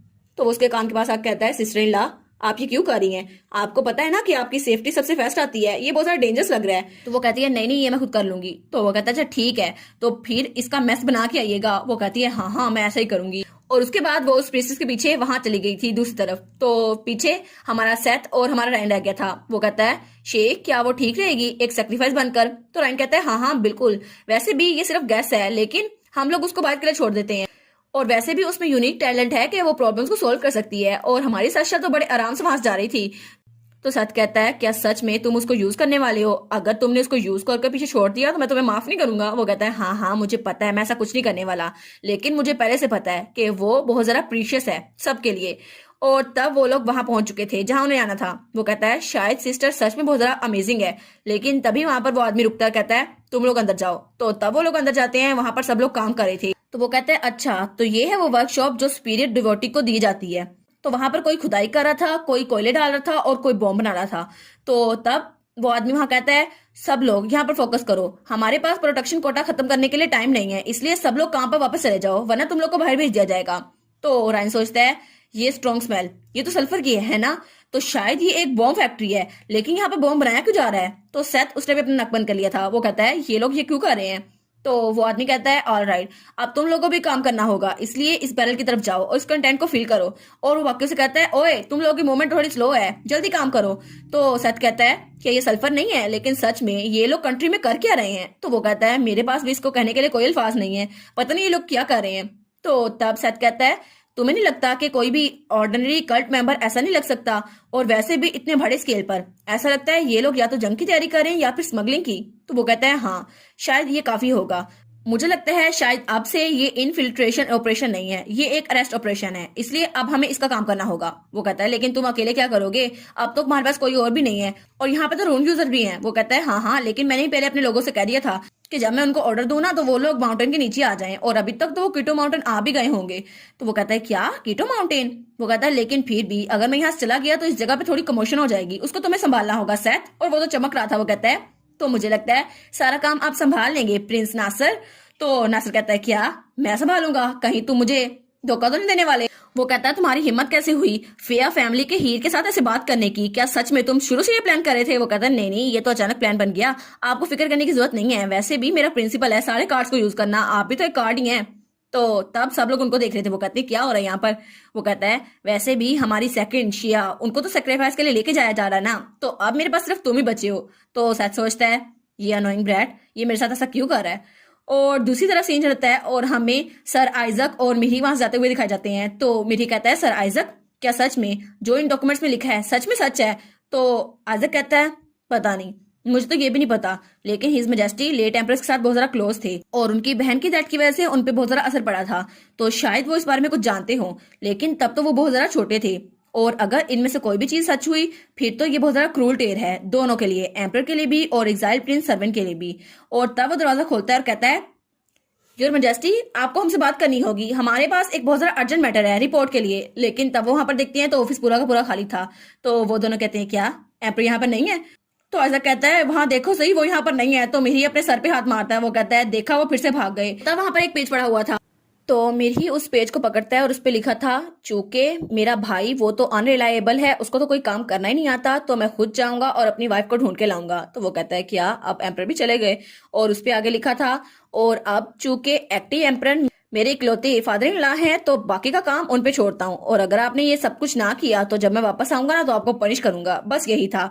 तो वो कहता है क्या अब सारा काम मुझ पे आ गया है, लेकिन मैं ये सब कुछ क्यों करूं, आखिर मुझे ही सारा क्यों करना है, ये एम्पर खुद तो कुछ करता नहीं है। और फिर वो कहता है इसीलिए क्योंकि किटोसन माउंटेन के अंदर आशा कॉन्टिनेंट में सबसे अहम काम होने वाला है और हमें उसको खुद देखना है, इसलिए ये सारी तैयारी सब कुछ मुकम्मल करो और सारा काम तुम लोगों के ऊपर ही है।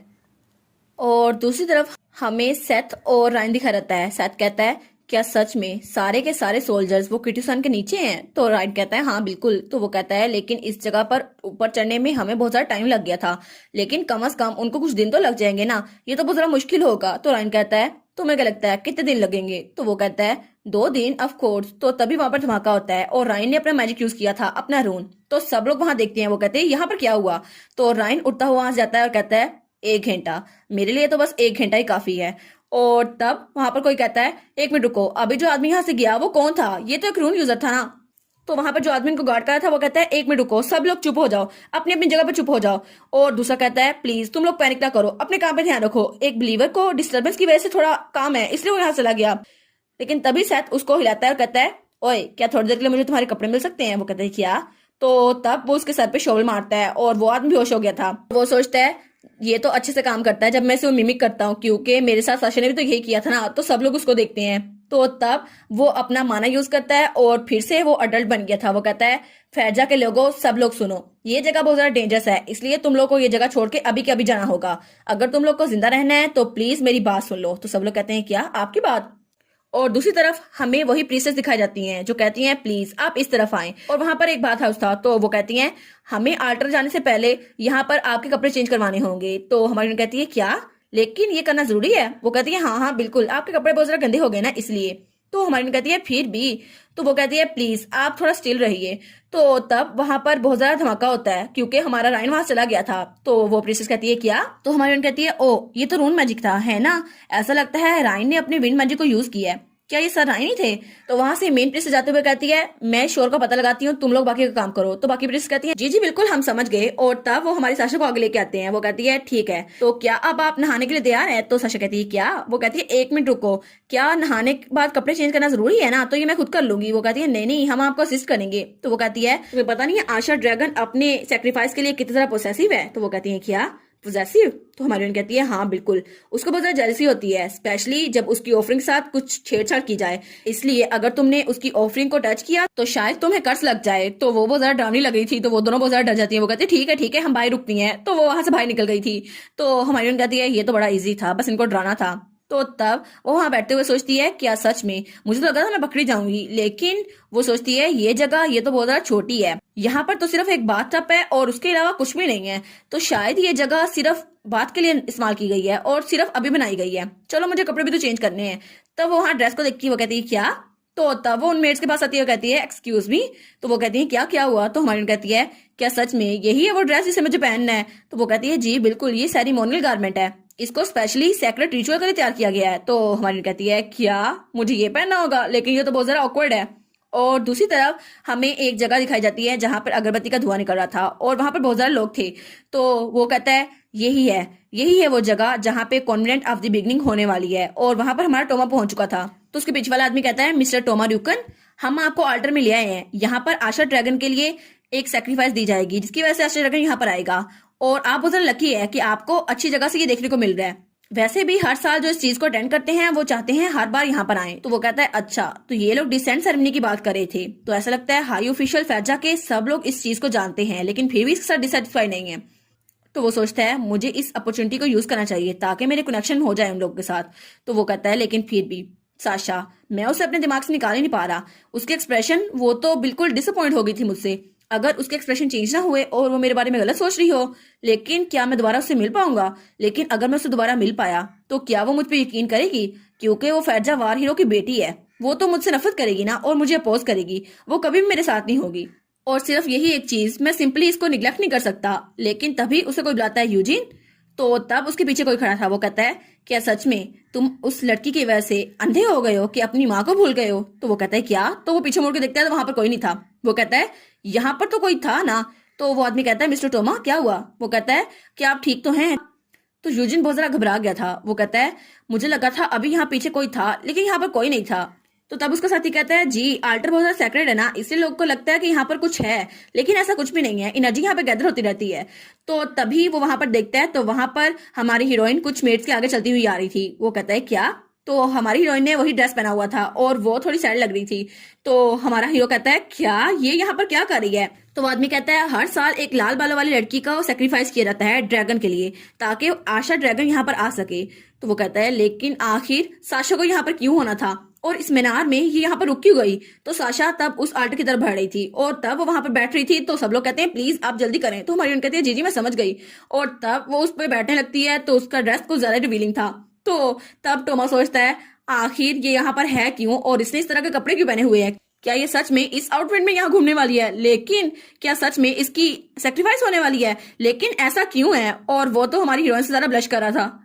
हमें वही जगह दिखाई जाती है जहां पर आल्टर बनाया गया था और वहां पर सब लोग पहुंच चुके थे। तो उनमें से एक प्रीस्ट वो कहता है सब लोग यहाँ गैदर हो चुके हैं तो इस सैक्रेड कॉन्वेंट में आपका स्वागत है। तो हम लोग सबसे पहले शुरू करते हैं पेरिमोडियल सेरेमनी। और तब हमारी साशा उस जगह पे लेटी हुई थी और वो कहता है आज हम एक सेक्रीफाइस करने वाले हैं एक प्योर मेडन की, और इसकी वजह से आशा ड्रैगन हमारे मास्टर वो इस दुनिया में आएंगे। तो सब लोग वहां प्रेयर कर रहे थे। तो सब लोग कहते हैं कि आप तैयार हैं उनके सामने अपनी विशेष रखने के लिए? तो फिर आप लोग तैयार हो जाए क्योंकि इसी के साथ हम टोकन ऑफ कॉन्वेंट देने वाले हैं आशा ड्रैगन को। और तब वो चाकू निकालता है और हमारी हीरोइन को मारने लगता है। और तब वो कहता है इसलिए मैं अपनी ऑफरिंग को प्रेजेंट करता हूँ। और हमारी हीरोइन वो वहीं पे लेटी हुई थी। तो वो सोचती है क्या ये कितने जरा फ्रॉड हैं, और वो चाकू उसके ऊपर पड़ने वाला था। तब वो सोचती है जब वो लोग मुझे यहाँ पर लेके आए तो मुझे ये जगह थोड़ी अजीब सी लगी। इस आल्टर के नीचे अजीब से टैटू बने हुए थे जिसकी वजह से ड्रैगन को समन किया जा सकता है। लेकिन वो कहती है नहीं, ये सारी चीजें ये तो इनका कोई मतलब ही नहीं हुआ, ये तो रैंडमली ड्रा की गई हैं और ये लेटर्स इनका कोई मीनिंग है ही नहीं, तो आशा ड्रैगन आएगा कैसे? तो बाकी की प्रीसेस कहती हैं प्लीज आप यहाँ पे लेट जाएं। वो कहती है अच्छा ठीक है मैं समझ गई। और तब वहां पे लेटती है और सोचती है और दूसरी बात, यहाँ पर सब लोग को महसूस हो रहा है जैसे कोई ना कोई उनके पास आया था और सब कहते हैं नहीं नहीं ये तो ड्रैगन है, लेकिन कोई कहता है नहीं नहीं ये तो घोस्ट है। और वो सोचती है अब मुझे याद आया जो सेंट मैंने यहाँ पे महसूस की ये तो वही पौधा है ना जिसकी हम बाहर देखभाल कर रहे थे, जिसकी खेतीबाड़ी कर रहे थे हम लोग। हाँ ये वही है। और अब मुझे याद आया ये पौधा मैंने कहाँ देखा था। और तब उसे अपनी बचपन की बात याद आती है जब वो किताब में पढ़ रही थी एक ऐसा हर्ब जो बहुत ज्यादा नायाब है और ये सिर्फ एल्पाइन रीजन में मिलता है और अगर इसे ड्राई करके बर्न किया जाए तो इसका बहुत ज्यादा फायदा है। तो क्लैरेंस उसको ये बता रही थी। वो कहती है क्या तुम इस बात को याद रख सकती हो साशा? तो साशा कहती है हाँ हाँ मैं याद कर लूंगी। तो वो कहती है लेकिन इसको ढूंढना बहुत जरा मुश्किल है, इसलिए इसकी स्मेल को याद कर लो। और इसकी वजह से सबको भ्रम होने लग जाता है। तो हमारी उन कहती है क्या ये पॉइजनस भी है? और तब वो बहुत ज्यादा छोटी थी। तो ग्लेंस कहती है नहीं नहीं, ये पॉइजन से भी ज्यादा डेंजरस है। इसकी वजह से किसी को लगेगा उन्हें हेलुसिनेशन हो रहे हैं और उनको किसी की स्पिरिट नजर आएगी, लेकिन असल में ये बहुत ज्यादा डरावना है ना? अगर तुम्हें अपने सामने कोई रियल घोस्ट मिल जाए। तो वो कहती है ये तो बहुत ज्यादा डरावना होगा। तो उसके साथी वहां पर खड़े थे। वो कहते हैं ऐसा लगता है मिस क्लैरेंस फिर से साशा को सिखा रही है कुछ ना कुछ। तो साशा कहती है हाँ हाँ मैं इसके बारे में याद रखूंगी। और तब वो सोचती है अब इस बात को समराइज करूं तो ये हब ये यहाँ पर इसलिए बिछाया गया है ताकि लोग को लगे ये जगह सैक्रेड है, लेकिन असल में ऐसा कुछ नहीं है। और यहाँ हर कहीं उसका धुआं फैला हुआ है, लेकिन ये सिर्फ लोग को गुमराह करने के लिए है। और आशा ड्रैगन का रिचुअल ये तो कभी भी सच नहीं था, ये सिर्फ इल्यूजन थी। और इसके अलावा ये जो चाकू मुझे मारने के लिए दिया जा रहा है, ये चाकू ये तो बिल्कुल पैथेटिक है, ये तो असल में क्रेटा है भी नहीं, ये भी फेक है। और मुझे लगा ही था आशा ड्रैगन यहाँ पर कैसे आ सकता है, लेकिन तभी वो चाकू उसके सीने पे लगने लगता है। और हमारी हीरोइन बेखबर इस बात से उन लोगों को फ्रॉड कही जा रही थी। और दूसरी तरफ हमें हमारा हीरो दिखा जाता है जो बहुत ज्यादा खांस रहा था, नॉर्दर्न ड्यूक। वो कहता है ओ नो, ये खांसी मुझे पता नहीं क्यों आ रही है। तो उसके साथ जो प्रीस्ट खड़ा था वो कहता है ओ डियर लॉर्ड टोमा आप ठीक तो हैं? तो वो कहता है प्लीज आप गहरी सांस लीजिए। और वो सोचता है लगता है हब का इफेक्ट शुरू होने लग गया है। तो तब हमारा हीरो सोचता है अच्छा तो मुझे लगता है ये वो ही हर्ब है जिसके बारे में मैंने बचपन में पढ़ा था, लेकिन इसकी वजह से मेंटल स्टेट खराब हो जाती है और लोग को लगता है हेलुसिनेशन है, लेकिन मेरे पीछे जो भी है ये सिर्फ एक इल्यूजन है और कुछ नहीं, और ये सिर्फ ऑडियो और विजुअल हेलुसिनेशन है, उसके अलावा कुछ भी नहीं। तो वो सोचता है लेकिन इस हर्बल रैपर के साथ कुछ ना कुछ तो अजीब है, मैंने कभी इमेजिन नहीं किया था कि ये लोग इस तरह के टैक्टिक इस्तेमाल करेंगे। लेकिन फिर भी अगर मुझे साशा को बचाना है तो मुझे इन लोगों से जान छुड़वानी होगी, मैं किसी को अपने रास्ते में न दे सकता। और फिर वो कहता है नहीं, क्या मुझे इन लोगों से जान छुड़वानी होगी या मैं इनको मार डालूं? क्या मैं इन सबको मार ना दूं क्योंकि ये लोग मेरे रास्ते में आ रहे हैं? और वो बहुत ज्यादा डरावना हो गया था। वो कहता है अब मुझे कुछ भी छुपाने की जरूरत नहीं है, अगर मैं इन सबको मार दिया फिर तो मेरी पावर के बारे में कोई नहीं जान पाएगा ना। तो उसके साथ जो प्रीस्ट खड़ा था वो कहता है क्या? और वो तब नीचे गिर गया था। वो कहता है कि तुम क्या कर रहे हो? तो वो बहुत ज्यादा डरा हुआ था। वो कहता है ये हब तो इस पे काम ही नहीं कर रही, पता नहीं ऐसा क्यों है। तो तब हमारा हीरो अपना डार्क रून यूज करता है और वो कहता है सच में क्या यही रियलिटी है? मैं इनको मार दूंगा, बस मैं इन सबको मार डालूंगा। और वो कहता है मैं हर एक इंसान को मार डालूंगा और उसको इंटरनल डार्कनेस में छुपा दूंगा। और तब वहां पर हमारी हीरोइन ने भी अपना मैजिक यूज कर लिया था और तब वो अपना रून यूज करके ऊपर होती है और उस आदमी का हाथ पकड़ लेती है और चाकू उसकी गोद में गिरता है। वो कहती है तुम्हें क्या लगा था ये सब कुछ ऐसे ही खत्म हो जाएगा और ये जगह ये कंट्री के अंडर आती है और तुम्हें लगा था तुम ऐसे इस कंट्री को खराब कर दोगे? और तब उसने अपना रोन मैजिक हर कहीं फैला दिया था। तो वो आदमी तो ज्यादा डर जाता है। वो कहता है क्या ये तो आग है, और सब लोग कहते हैं प्लीज हमें बचाओ। लेकिन हमारी हीरोइन वहां से उठ खड़ी हुई थी और सब लोग कहते हैं क्या तुमने देखा ये फ्लेम थी, क्या ये आशा ड्रैगन था? वो कहता है नहीं नहीं मैंने तो एक डीमन देखा, और वो लड़की वो तो जिंदा है अभी तक। तो यूजीन वहीं से उसको देखता है। वो कहता है ऐसा लगता है साशा बच गई, लेकिन ओ माय गॉड, लेकिन क्या सच में वो फायर उनको यूज कर सकती है? और अगर ऐसा ही होता रहा तो इसकी वजह से स्मोक और ज्यादा फैल जाएगी, लेकिन क्या सच में वो इसको काबू कर सकती है? और हमारी हीरोइन वहां आराम से खड़ी थी और जो आदमी उसकी जान लेने वाला था वो वहां से भाग जाता है। वो कहता है डैम इट, ये मॉन्स्टर यहाँ पर है। लेकिन हमारी हीरोइन उसके आगे भी आग का सर्कल बना देती है। वो कहता है क्या तुम मेरी जान क्यों छोड़ रही, मुझे जाने क्यों नहीं दे रही? तो हमारी हीरोइन कहती है labour exploitation, illegal crop cultivation और अनलाइसेंस कंस्ट्रक्शन, और इसके अलावा ड्रग अब्यूज। तुम लोग को इसकी वजह से सरेंडर करना होगा, इसलिए अच्छा होगा अगर तुम लोग पीसफुली सरेंडर कर दो। तो वो लोग कहते हैं क्या हम सरेंडर कर दें? वो हंसते हुए कहता है तुम फूस, तुम्हें क्या लगता है मैंने ये जगह ऐसे छुपा के रखी है, तुम्हें नहीं पता यहाँ पर होने क्या वाला? और तब वो अपना रोड मैजिक यूज करता है और इर्द गिर्द धमाके होने लग जाते हैं। तो हमारी कहती है क्या ये धमाका? तो इर्द गिर्द हर कहीं धमाके धमाके हो रहे थे और उसके अपने साथी वो भी इसमें मारे जा रहे थे। तो तब वहां पूरी गार में धमाके हो रहे थे और हर चीज नीचे गिर रही थी। तो हमारी कहती है अगर ऐसा रहा तो ये जगह ये तो बिना किसी स्ट्रेस के गिर जाएगी। लेकिन वो आदमी कहता है तुम्हें क्या लगा था यान फैजा के अंडर काम करते हुए तुम लोग ऐसे करोगे और बच जाओगे? नहीं नहीं, तुम लोग जिंदा मारे जाओगे, तुम लोग को जिंदा जला दिया जाएगा। अब तुम इससे बच के दिखाओ अगर तुम बच सकती हो, और अपने साथियों को बचा लेना। और दूसरी तरफ हमें वही प्रीस्ट दिखाया जाता है जिसके कपड़े हमारे सैथा ने ले लिए थे, और तब वो उसके यूनिफॉर्म पहन के खड़ा था। वो कहता है तुम लोग यहाँ पर अभी यहाँ से चले जाओ। तो तभी वहां पे वही प्रीस्ट आती है। वो कहती है ओ माय गॉड, मुझे लगा ही था कुछ गलत है, लेकिन मैं सिचुएशन चेक करने आई तो यहाँ पर हो क्या रहा है? तो हमारा सैथा वहीं पे खड़ा था। वो कहता है लगता है तुम लोग की बहुत ज्यादा हिम्मत हो गई है कि इस एम्पायर में ये सब कुछ कर रहे हो और यान फैंजा के अंडर ये सब कुछ प्लॉट कर रहे हो। तो वो प्रिंसेस सोचती है अच्छा तुम तो उन तीनों सिबलिंग में से सबसे छोटे हो ना जिनके बालों के कलर एक दूसरे से मिलते। तो फिर वो कहती है लेकिन क्या तुमने कोई ग्रोथ स्प्रेड यूज किया है? वो कहता है इसे मैर कहते हैं, मैंने अपना मैर यूज किया है। तभी वो प्रिंसेस अपना वाटर रूम यूज करते हुए कहती है, मुझे लगा ही था कि ये थोड़ा सस्पिशियस है, लेकिन चलो मुझे तुम्हें शुरू से खत्म कर देना चाहिए था। लेकिन तब हमारे सेथा पे हमला करती है तो हमारा सेथ वो उस हमले को आराम से रोक लेता है। वो कहता है तुम्हें क्या लगा था कि मैं इसे मर जाऊंगा? तुम्हारी स्किल्स तो काफी ज्यादा इंप्रेसिव हैं। तो वो कहती है क्या तुमने मेरे रूम को रोक लिया, लेकिन कैसे? तो हमारा हीरो अपने सेथ को यूज करता है और इर्द गिर्द हर तरफ उसका ही हो रहा था। तो वो कहता है मैंने मैर को यूज किया, हालांकि इसको फॉरनर के खिलाफ यूज करना रूल्स के खिलाफ है, लेकिन फिर भी इस सिचुएशन में मैं तुम्हारी कोऑपरेशन चाहता हूँ। और तब वो कहता है इसलिए आराम से वही खड़ी रहो। तो प्रिंसेस कहती है क्या तुम्हारे पास इतनी पावर्स कैसी आई? तो पीछे कोई आदमी खड़ा था। वो कहता है ये आदमी ये प्रिंसेस को धोखा देने की कोशिश कर रहा है, हमें इसे मारना ही होगा। तब वो चाकू लेकर उसकी तरफ बढ़ता है, लेकिन हमारा हीरो मैट से उसको भी रोक लेता है। तो वो कहता है क्या मैं अपने हाथ नहीं हिला पा रहा? तो सच कहता है वेल ऐसा लगता है मैं इस सीन को कंट्रोल कर पा रहा हूँ, इसलिए तुम सब मेरे कंट्रोल के अंदर हो। और वो सोचता है ब्रदर लुई नहीं, कैप्टन गार्ड वो तो 1 घंटे में वापस आ जाएगा ना, और मुझे पता नहीं है कि साशा ठीक है या नहीं, मुझे इसको देखना होगा। लेकिन तभी वहां पर अचानक धमाका होता है। जब वहां पे बॉम्ब फटे थे तो वो कहता है क्या ये आवाज कैसी है? तब वो अपने कान ढांप लेता है। तो वो प्रिंसेस वो कहती है नहीं ये तो बहुत ज्यादा बुरी बात है, प्लीज इस स्पेल को अंडू कर दो, हमें यहाँ से निकलना होगा, यहाँ बहुत ज्यादा धमाका होने वाला है, और अगर ऐसा हो गया तो हर जगह हर चीज नीचे गिर जाएगी, हम लोग यहीं पे मर जाएंगे। तो वो कहता है क्या? और दूसरी तरफ सब लोग अभी भी पैनिक कर रहे थे। सब लोग कहते हैं क्या ये धमाका था? तो हर कोई वहां से निकलने की कोशिश कर रहा था, लेकिन सब लोग वहीं पे फंस गए थे और एक दूसरे को धक्के दे जा रहे थे। तो हमारी सोचती है क्या क्या मुझे अब क्या करना चाहिए? मुझे सबसे पहले लोग को यहाँ से निकालना चाहिए, लेकिन मैं इस एक्सप्रेशन को कैसे रोकूं? और तभी पीछे से उड़ता हुआ यूजीन उसकी तरफ आता है। तो वो हमारी हीरोइन से कहता है साशा तुम्हें यहाँ से निकलने की जरूरत है, अगर ऐसा ना किया तो हम दोनों यहाँ पे मर जाएंगे। तो वो कहती है क्या, लेकिन कैसे? तो वो कहता है मैं अपना डार्कनेस मैजिक यूज कर सकता हूँ और इसकी वजह से मुझे यहाँ से निकलने का रास्ता मिल जाएगा, और बाकियों को फिक्र करने की जरूरत नहीं है। वैसे भी वो लोग तुम्हें सेक्रीफाइस के तौर पे यूज करने वाले थे, क्या तुम्हें लगता है उन लोग को जीने की जरूरत है? तो हमारी कहती है बिल्कुल उन्हें जीने की जरूरत है। तुम्हें क्या लगता है कि मैं ऐसा उनको पीछे छोड़ के चल जाऊंगी? तो वो कहती है क्रिमिनल्स को कोर्ट में पनिशमेंट मिल चाहिए, तुम्हें क्या लगता है मैं ऐसे उन लोग को मरने के लिए यहाँ छोड़ दूं? तो वो कहता है क्या इसका मतलब है तुम मुझे छोड़ दोगी? तो वो वहां से भाग जाती है। वो कहती है मुझे उन लोग की हेल्प करनी होगी। तो हमारा हीरो वहीं पे खड़ा था, लेकिन तभी वो कुछ सोचता है और जल्दी से अपना कोट हमारी हीरोइन को पहना देता है। वो कहता है हाँ मैं तुम्हारे साथ जाना चाहता था, लेकिन मुझे लगता है तुम मुझे कभी माफ नहीं कर पाओगी। और तब वो आगे जाते हुए कहता है क्योंकि मैं कभी भी तुम्हारा ड्यूक ऑफ द नॉर्थ बन ही नहीं सकता। वेल तुमसे बाद में मिलता हूँ। और तब वो वहां चला गया था। तो हमारी हीरोइन कहती है क्या 1 मिनट रुको सही, लेकिन फिर से धमाका होता है। और तब यूजीन ने अपना डार्कनेस रूल यूज किया था। तो सब लोग कहते हैं क्या, और सब लोग उसके काबू में आ गए थे। तो हमारी हीरोइन कहती है क्या नॉर्दर्न ड्यूक ने जो बात की थी वो यही थी? क्या सच में यही है उसका डार्कनेस रूल?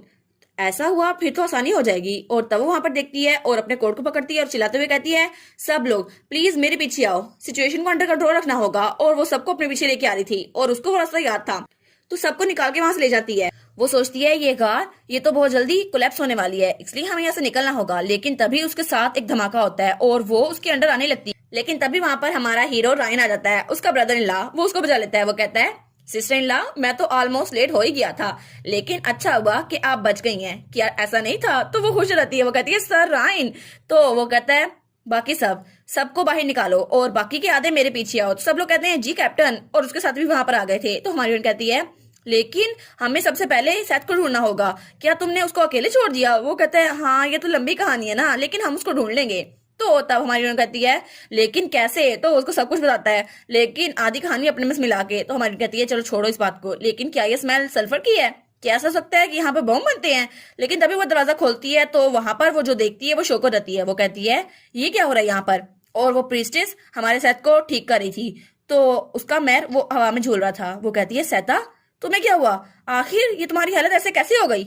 और सेता वहां बहुत जरा बुरी हालत में था। हमारी हीरोइन जब सैथा को देखती है तो वो जमीन पर बहुत जरा मुश्किल हालत में था और वो प्रेसिस उसके पास बैठी हुई थी। तो हमारी हीरोइन कहती है तुम अभी उससे दूर हट जाओ, लेकिन वो कहती है 1 मिनट रुको, तुम लोग इसके करीब मत आना, अगर ऐसा हुआ तो बहुत मसला हो जाएगा। तो रायन कहता है क्या?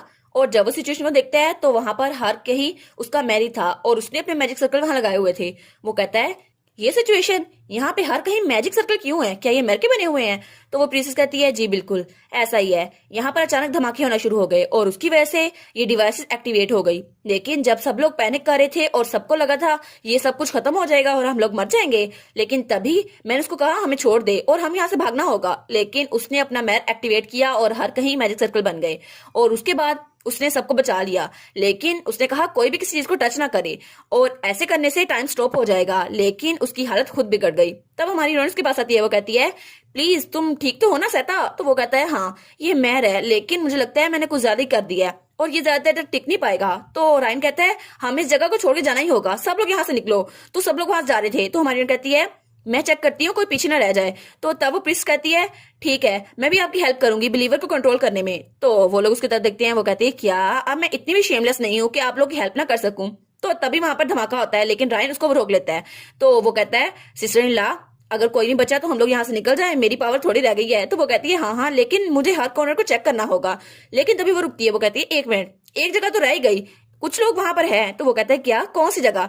तो हमारी कहती है जहां पे मैंने कपड़े बदले थे ना वहां पे दो लड़कियां थी, मुझे लगता है कि वो जगह छूट गई है। और वो जगह वो तो केव मैम के हिसाब से बिल्कुल कॉर्नर में थी, उसको तो नोटिस किया ही नहीं था उसने। वो सोचती है अगर वहां पर कोई हुआ तो वो जल्दी से भाग के वहां जाती है। वो कहती है मैं खुद चेक करके भी वापस आती हूँ। वो कहता है क्या आप अकेली जा रही हैं? तो हमारा रायन कहता है आप उनको अकेला क्यों नहीं छोड़ देती, वो खुद भी भाग सकती हैं। तो हमारी रायन कहती है नहीं मैं उनको अकेला नहीं छोड़ देती, मैं उनको अकेला कैसे छोड़ सकती हूँ, अगर उनको कुछ हो गया तो ये मेरी जिम्मेदारी है। तो रायन कहता है लेकिन वो वही नहीं थे जिन्होंने आपको सेक्रीफाइस करने की कोशिश की थी, उनको बस अकेला छोड़ दें। तो वो कहती है तुम तो बिल्कुल इस वक्त ड्यू की तरह बात कर रहे हो, लेकिन कितने जालिम हो। तो वो कहता है क्या, अच्छा तो आप स्टोरी की बात कर रही हैं? तो वो जल्दी से भागते हुए कहती है तुम चले जाओ, मैं उनको देखूंगी और फिर तुम्हारे पीछे आ जाऊंगी। लेकिन वो आगे भागी जा रही थी और तभी उसके पीछे रायन भी उसके साथ आ गया था। तो वो कहता है सिस्टर इन लॉ आपको फिक्र करने की जरूरत नहीं है, मैं आपको साइड से हैंडल करूंगा, अगर यहाँ पे कुछ हुआ तो मैं अपनी पावर यूज कर सकता हूँ। तो वो कहती है अच्छा ठीक है।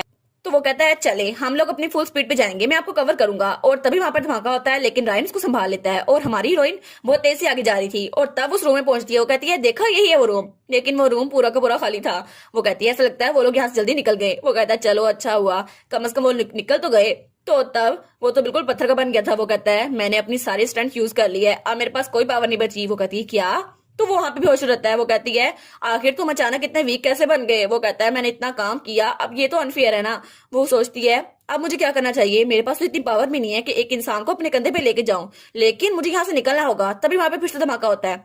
तो वो कहती है लेकिन अगर ऐसा हुआ तो हम लोग तो यहाँ पे मर जाएंगे। तो वो पीछे मुड़कर देखती है और कहती है प्लीज कोई तो यहाँ पर आओ, हमें बचा लो। और तभी वहां पीछे शुक्रीम खड़ा था, उसका घोड़ा जो कि हाइब्रिड था। वो कहती है क्या शुक्रीम? तो रायन उसकी तरफ देखता है, तो घोड़ा वो भी देख के कहता है क्या आप लोग यहाँ पे क्या कर रहे हैं? तो तभी वो कहती है शुक्रीम। वो कहता है मैंने आपको ढूंढा लेकिन आप यहाँ पर छुपी हुई थी, चले मिल तो गई। तो रायन कहता है ये घोड़े से बात कर रही है। तो तभी वो उसकी पीठ पर सवार हो गए थे दोनों के दोनों, और तब वो उनको उस केव से बाहर ले आया था और वो जगह पूरी की पूरी ढह गई थी। तो रॉयन सोचता है चलो हम बच तो गए। तो हमारी कहती है गुड जॉब शू क्रीम। और उसके बाद वो लोग एक जगह पे रुक गए थे। तो वो कहती है क्या अब क्या हुआ? और वहां पर हर तरफ बर्फ ही बर्फ थी। तो हमारी कहती है शू क्रीम जल्दी से चलो, एक सेफ जगह पे चले, वरना बर्फ के नीचे हम भी कुछ ले जाएंगे। तो वो कहता है हाँ हाँ मैं जाता हूँ।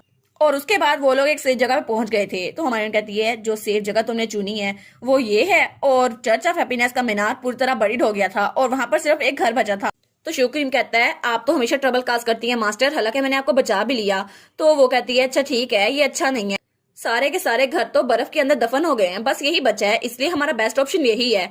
तो तब वो कहती है क्या आप अपना विंटर यूज नहीं कर सकते सर आइन? तो वो कहता है नहीं नहीं एक दिन तक तो मैं कुछ भी यूज नहीं कर सकता, इसलिए मुझे लगता है ग्राउंड भी अनस्टेबल है, हमें यहीं पे रुकना होगा। तो हमारी कहती है अच्छा। तो तब वो घोड़ा कहता है अगर हम ऐसी लापरवाही से मूव करते रहे तो ये जगह बहुत ज्यादा डेंजरस हो गई है। तो हमारी कहती है अच्छा ऐसा है? तो तब रायन कहता है by the way sister in law क्या आप इस घोड़े से बात कर रही हैं? तो हमारी कहती है क्या मैं? वो कहती है नहीं नहीं वो असल में एक मालिक अपने घोड़े से ऐसी बात करता है ना, ये मेरी कम्युनिकेशन है, ये जवाब थोड़ी ना दे रहा है। तो रायन कहता है ये तो दोनों क्रेजी हैं, लेकिन वो कहता है वेल जो भी है मेरे सबऑर्डिनेट्स हमें ढूंढ लेंगे, लेकिन तब तक हमें किस जगह पे छुपना होगा। और तभी वहां पर कोई आता है, तो सब लोग कहते हैं प्लीज नोबल्स को इस तरह ट्रांसपोर्ट कीजिए। और वहां पर उसके सिपाही आए हुए थे और क्लेरेंस भी वहां पर थी। वो कहती है मैंने सारी की सारी कैजुअलिटीज को ध्यान में रख के रिपोर्ट भेज दी है, इसलिए मुझे लगता है मीनार में कोई भी नहीं बचा। तो सर राइन वो इस जगह को छोड़ के पहले ही भाग चुके हैं। तो तब वहां पर हमारा हीरो खड़ा था। वो कहता है ओ अच्छा तो तुम कह रहे हो कि मेरी बीवी और मेरा छोटा भाई वो यहाँ पर थे, है ना? लेकिन चलो कम से कम वो सेफ तो है ना, मेरे लिए बस यही काफी है। और दूसरी तरफ हमारा सेठ था, वो बेचारा तो बहुत ज्यादा ठंड में था। वो कहता है मामी मैंने कहा ना आई एम सॉरी, लेकिन उसका सबऑर्डिनेट उसके सामने झुका हुआ था। वो कहता है मुझे माफ कीजिएगा, मैं आपको प्रॉपरली प्रोटेक्ट नहीं कर पाया और मेरी वजह से आप तो मरते मरते बचे हैं और इस जगह पर आ गए। तो हमारा सत्ता कहता है बस कर दो, मैं थोड़ी देर के लिए अनस्टेबल हुआ था, लेकिन अब इतना भी मजाक ना उड़ाओ। वो कहता है नहीं नहीं, आप बस एक और कंबल ले ले। तो वो अपने कंबल सारे के सारे उड़ा देता है। वो कहता है कितनी गर्मी है यहाँ पर, तुम मुझे बिल्कुल बच्चे की तरह ट्रीट कर रहे हो, और मैं वैसे भी ग्रेट रेया सुल्तान का इकलौता वारिस हूँ, और तुम मुझे इस तरह ट्रीट करोगे तो सब लोग को क्या लगेगा, फॉरनर सोचेंगे मैं बच्चा हूँ। तो वहां से कोई गुजरा था, वो कहता है ये तो बच्चा है। तो वो लड़की कहती है हाँ हाँ ये बच्चा है, लेकिन क्यूट वाला। तो तभी वहां पर कोई आता है, कहता है एक्सक्यूज मी। तो हमारा सेठा कहता है क्या अब ये कौन आ गया। तो वहां पर हमारा एम्पर था, वो कहता है लॉर्ड सेठा, क्या अब आप पहले से अच्छा फील कर रहे हैं? मैंने सुना था कि आप कुछ अनफॉर्चुनेट चीज में फंस गए थे, लेकिन क्या अब आप ठीक हैं? तो उसके साथ ही कहता है प्लीज थोड़ी देर बाद आइएगा, लॉर्ड सेठा को थोड़ा रेस्ट की जरूरत है। तो सेठा कहता है मामी तुम्हें पता नहीं है ये एम्परर ऑफ फैरजा है, मुझे इससे मिलना ही होगा। तो वो खड़ा होता है। तो तब वो कहता है ठीक है, मैं अभी तुम्हें सब कुछ बताता हूँ, जो कुछ हुआ मैं सब कुछ एक्सप्लेन करता हूँ। और उसके बाद एम्परर और वो आमने सामने बैठे थे, तो तब उसने सब कुछ बता दिया था एम्परर को। तो एम्परर कहता है अच्छा तो ये हुआ था, तो इसका मतलब है चर्च ऑफ हैप्पीनेस लोग को ब्रेन वॉश करता है और उनको बिलीवर्स बनाता है, और फिर इलीगली गन पाउडर बनाता है। तुम यही कह रहे हो है ना? लेकिन ऐसा लगता है एम्पायर में ऐसी चीजें हो रही थी और मुझे पता भी नहीं था। तो सीता कहता है हाँ, लेकिन लगता है लॉर्ड राइन उनके साथ कोई अकम्प्लिस भी था, इसलिए तो उन्होंने इस जगह का पता लगाया। तो हमारा एम्परर सोचता है अच्छा राइन, और वो सोचता है ये तो सीरिया माउंटेन था ना, लेकिन सीरिया माउंटेन का लॉर्ड वो तो राइन ही है ना, और यहाँ पर किटोसन माउंटेन है, तो इसका मतलब है ये जगह राइन के अंडर ही आती है, इसलिए उसको पहले से पता था। तो सीता कहते हैं क्या उनको पता था? तो हमारा एम्परर कहता है एनीवेज चलो जो भी हुआ उसको हम ग्रेजुअली खुद ही कर लेंगे, इसलिए मैं आपका शुक्रिया अदा करना चाहता हूँ, क्योंकि मैंने सुना था आपका मेयर ऑलमोस्ट बरज़क हो गया था, आप बिल्कुल पागल होने वाले थे। तो वो कहता है ओ अच्छा। तो तब अपने मेयर को देखकर सोचता है हाँ मैं पागल होने ही वाला था, लेकिन मेरा मेयर स्टेबलाइज हुआ साशा की मदद से। तो एम्पर कहता है क्या साशा? तो वो कहता है नॉर्मली मेरा मेयर इतनी देर तक टिकता नहीं है, लेकिन अगर साशा इसको टच कर ले तो ये जल्दी स्टेबलाइज हो जाता है। तो तब वो कहता है मैंने कहा भी था कि उसको अपने साथ रिया ले आऊं, लेकिन उसकी पैर से शादी हो गई है। हालांकि फैरजा में पोलीगैमी परमिट नहीं है, लेकिन फिर भी मैं चाहता हूँ उसका हस्बैंड मेरे साथ मेरे मुल्क में चले, फिर तो वो मेरे साथ रह सकती है ना, उसकी वजह से मेरा मैच स्टेबलाइज हो जाएगा। तो हमारा हीरो जल्स करते हुए कहता है वो मैं हूँ। तो वो कहता है क्या तुम कौन हो? तो हमारा हीरो कहता है मैं हूँ साशा का हस्बैंड, वो मैं ही हूँ। तो वो तो बिल्कुल पत्थर का बन गया था। तो सेथा कहता है क्या साशा एम्प्रेस है? तो एम्पर कहता है ऑफ कोर्स, और वो उसको पत्थर का छोड़ के ही बाहर निकला गया था। वो कहता है बस मुझे अब तुम्हें ढूंढना होगा साशा और मेरे प्यारे भाई। तो तभी क्लैरिस उसके पीछे आती है। वो कहता है क्या तुम्हें उनके एस्केप की कोई खबर मिली? तो वो कहती है हाँ ग्राउंड अभी अनस्टेबल है, लेकिन एंट्री मुश्किल हो जाएगी, इसलिए मुझे लगता है वो लोग वहीं पे कोई छुपे होंगे। तो हमारा हीरो सोचता है कितने नाइव है ये लोग, लेकिन फिर वो सोचता है वेल अब कुछ ना कुछ तो हो ही गया है, क्या हमें थोड़ी देर और इंतजार करना चाहिए? और तब वहां पे बर्फबारी शुरू हो गई थी, और जिस जगह हमारी हीरोइन रुकी हुई थी वहां पर भी बर्फबारी शुरू हो गई थी। तो तब वो कहती है यहाँ पर तो जगह भी थोड़ी सी है, और मेरे पास तो एक कोट है, क्या सच में हम इस जगह पर छुप भी पाएंगे या फिर नहीं? और इस जगह से निकलना तो बहुत ज्यादा मुश्किल है। तो उसके साथ ही शिव क्रीम और उसका ब्रदर इन लॉ भी था। वो कहती है हमें यहाँ से निकलने का तरीका ढूंढना ही होगा, लेकिन ऐसा लगता है अभी हम कुछ नहीं कर सकते। तो रायन कहता है सिस्टर इन लॉ क्या आपको भूल गया ये कॉम्बिनेशन कैसा है जो यहाँ पर है? वो कहती है क्या कौन सा कॉम्बिनेशन? तो वो कहती है अगर ये कॉम्बिनेशन है सर रायन, तो फिर वो कहती है सर रायन शू क्रीम। तो रायन कहता है शू क्रीम को एक्सक्लूड कर दो, वो तो घोड़ा है, मैं आपकी और हमारी बात कर रहा हूँ। तो वो कहती है अच्छा इसको छोड़ दूं, फिर क्या बचा? तो वो कहता है हाँ हाँ बिल्कुल, क्या आप भूल गई? ये बहुत ज्यादा डिसअपॉइंटेड है, क्योंकि आप तो मेरी सीनियर हैं और मैं आपका जूनियर हूँ। आपको याद है हमने एक कहानी भी लिखनी थी, नॉर्दर्न ग्रैंड डची को ऑथरिंग कॉन्टेस्ट पार्टनर, हमें कहानी लिखनी थी, आपको भूल कैसे गया? हम तो एक मास्टरपीस लिखने वाले थे ना। और तभी उसे याद आता है जो एपिसोड 38 में उसने कहा था हमें कहानी लिखनी है, लेकिन वो तो उस पार्टी को छोड़ के आ गए थे। तो वो कहती है अरे हाँ मैं तो भूल ही गई थी, लेकिन चलो अच्छा हुआ, अब मेरे राइटिंग टूल्स काम आ जाएंगे, अब मैं बड़ी अच्छी कहानी लिखूंगी। तो वो कहता है ये देखे ना मैं इस पेपर को यहाँ पर लेके आया हूँ, और ये देखे मेरे पास सब कुछ है। वो कहती है वाह। तो वो कहता है ये सारी की सारी सेथा की मेहरबानी है। तो सेथा कहता है क्या मेरी बात कौन कर रहा है? तो वो कहता है हम इसकी हेल्प नहीं कर सकते, लेकिन ऐसा लगता है इस आइसोलेटेड सिचुएशन में हमें कहानी लिखने के अलावा कुछ नहीं करना चाहिए। तो वो कहती है हाँ हाँ मैं भी इसकी हेल्प नहीं कर सकती। तो शुक्रीम सोचता है ये कितने पठैतिक हैं। तो वो कहता है फर्स्ट पहले मैंने कुछ सोचा है, मैं आपको वो बताऊंगा। तो वो गला खंगाते हुए कहता है तो कहानी ऐसे शुरू होगी कि एक नॉर्थ मोस्ट इलाके में एक नॉर्दर्न ड्यूक रहता था, जो कि वहां बहुत ज्यादा सर्दी में रहा करता था, और उसकी आइस आइस से भी ज्यादा कोल्डर थी, और उसके बाल गोल्ड से भी ज्यादा रेडियंट थे, और वो बहुत ज्यादा यंग और ब्यूटीफुल ग्रैंड ड्यूक था। और वो एक ऐसी जगह पे रहता था जहां उसे एक गार्डन बनाया गया था एक स्वॉर्ड का। लेकिन ऐसा कहा जाता है वहां पर बहुत ज्यादा यंग लेडीज आई, लेकिन ग्रैंड ड्यूक का दिल कोई भी नहीं जीत पाई। और तब उसको एम्पायर की तरफ से एक लेटर आया, सबको लगा ग्रैंड ड्यूक का दिल जम गया है, लेकिन फिर एक दिन अचानक वहां पर कोई आया और तब उसके कंधे पे हाथ रखती है तो फिर वो कहता है और फाइनली वो आई गई, वही जिसने उसका दिल पिघला दिया, एक ऐसी लड़की जिसकी वजह से उसका दिल सनशाइन की तरह वार्म हो गया। तो हमारी कहती है ये तो बिल्कुल कहानी लेम है, ये नहीं चलेगी। तो वो कहता है लेकिन क्यों? तो हमारी कहती है प्लॉट तो बहुत ज्यादा प्रिडिक्टेबल है, कोई भी बता सकता है, ऐसी स्टोरी तो बहुत ज्यादा चलती है। और तुम्हें क्या लगता है नॉर्दर्न ड्यूक गार्डियन स्वॉर्ड का कोई मालिक होगा? नहीं नहीं नहीं, ऐसा नहीं हो सकता, और उसको तो ब्लैक बाल होना चाहिए, ऐसा कैसे हो सकता है? वो कहता है लेकिन ये तो रेयर टाइटल था ना, और मैं ही तो गार्डियन स्वॉर्ड का मालिक हूँ। तो वो कहता है लेकिन फिर भी आपको स्टेरियोटाइप छोड़ देने चाहिए, क्या पता नॉर्दर्न ड्यूक मेरे जैसा भी हो सकता है ना, आखिर वो काले बाल और लाल आंखों वाला क्यों होगा? वो कहती है छोड़ो इस बात को, मैं तुम्हें कहानी सुनाती हूँ। तब वो अपनी कहानी शुरू करती है। वो कहती है कहानी शुरू होगी कि एम्पायर के नॉर्दर्न मोस्ट इलाके में, एक ऐसे इलाके में एक ऐसा इंसान रहता था जहां पर बर्फ कभी नहीं पिघलती थी, जिसके बाल इबोनी से भी ज्यादा ब्लैक थे और जिसकी आंखें खून से भी ज्यादा सुर्ख थी, और तब वो बहुत ज्यादा स्ट्रॉन्ग और ब्यूटीफुल ग्रैंड ड्यूक था। तो हमारा रायन कहता है हाँ हाँ ये तो आप बता चुकी हैं। तो वो कहती है हाँ लेकिन फिर भी आखिर किसी वजह से वो एवेंजर बन गया, उसको किसी बात का गुस्सा था, इसलिए वो अपनी स्माइल के पीछे एनिमीज को धोखा देता रहता था, लेकिन असल में वो अपने रिवेंज की तैयारी कर रहा था और वो उस जगह पर अकेले रहा करता था। लेकिन वहां पर अचानक एक दिन कोई आया, एक ऐसी लड़की जिसकी ब्लू आईज थी और जिसके ब्लॉन्ड बाल थे। तो रायन कहता है एक मिनट एक मिनट एक मिनट रुके, आप एम्परर को लड़की क्यों बना रही हैं? आखिर एम्परर मेरा भाई है, आप उसको लड़की कैसे बना सकती हैं? वो कहती है नहीं नहीं ऐसा हो भी तो सकता है ना, फीमेल एम्परर भी तो हो सकती है। वो कहता है नहीं, इस कहानी को बहुत जरा बुरा लोग समझेंगे, मुझे नहीं चाहिए ये कहानी। तो फिर वो कहता है सिस्टर इन लॉ चलो छोड़ इस बात को, हम ऐसा करते हैं कि हमें एक रियलिज्म स्टोरी बनानी चाहिए और सबसे पहले हमें वो स्टोरी लिखनी चाहिए। वो कहती है अच्छा ठीक है ऑलराइट, हम एक रियलिस्टिक स्टोरी बनाएंगे, एक ओरिजिनल स्टोरी, और ये आइडिया मेरे दिमाग में बड़ा अच्छा आया है। तभी वो कलम पकड़ती है और कहती है ठीक है मैं इसको लिख के रहूंगी, और तब वो स्टार्ट करती है और कहती है ठीक है बस ये कहानी मेरे दिमाग में आई है और यही कहानी हम फाइनलाइज करेंगे। और तभी वहां पर अपने घोड़े पे बैठ के कोई आ रहा था और वो था हमारा एम्पर। वो कहता है फाइनली तुम लोग मुझे मिल ही गए, और वो उनके घर की तरफ भाड़ा था जहां पे वो दोनों रुके थे। और वो तो बहुत ही ज्यादा गुस्से में था। वो कहता है इतनी देर तुम लोगों ने मुझे इतनी देर इंतजार करवाया, और मेरा भाई और मेरी वाइफ मुझे छोड़ के यहाँ पे आ गए हैं, लेकिन तुम लोग यहाँ से निकले क्यों थे? और वो कहता है इनको तो मैं सबक सिखा के रहूंगा, बदतमीज। हमें बताया जाता है ईयर 638 ऑफ द एम्पायर। एक दिन अचानक सर्वर वार के 10 सालों बाद एम्परर यान फेजा जो कि 27 साल का था वो मर गया, और वो इस वजह से मरा था क्योंकि वहां पर बर्फ का सैलाब आया था और वो उसके नीचे दब के मर चुका था। लेकिन यूजीन सर्वन जो कि इसकी मौत के पीछे जिम्मेदार माना जाता था, उसको इम्प्रिजन कर दिया गया, और एक दिन उसका छोटा भाई जो कि रायन फेजा था उसको एम्पर बना दिया गया। और grand Duke of the north जब उसने तख्त संभाला तो उसने कसम खा ली वो किसी को नहीं छोड़ेगा।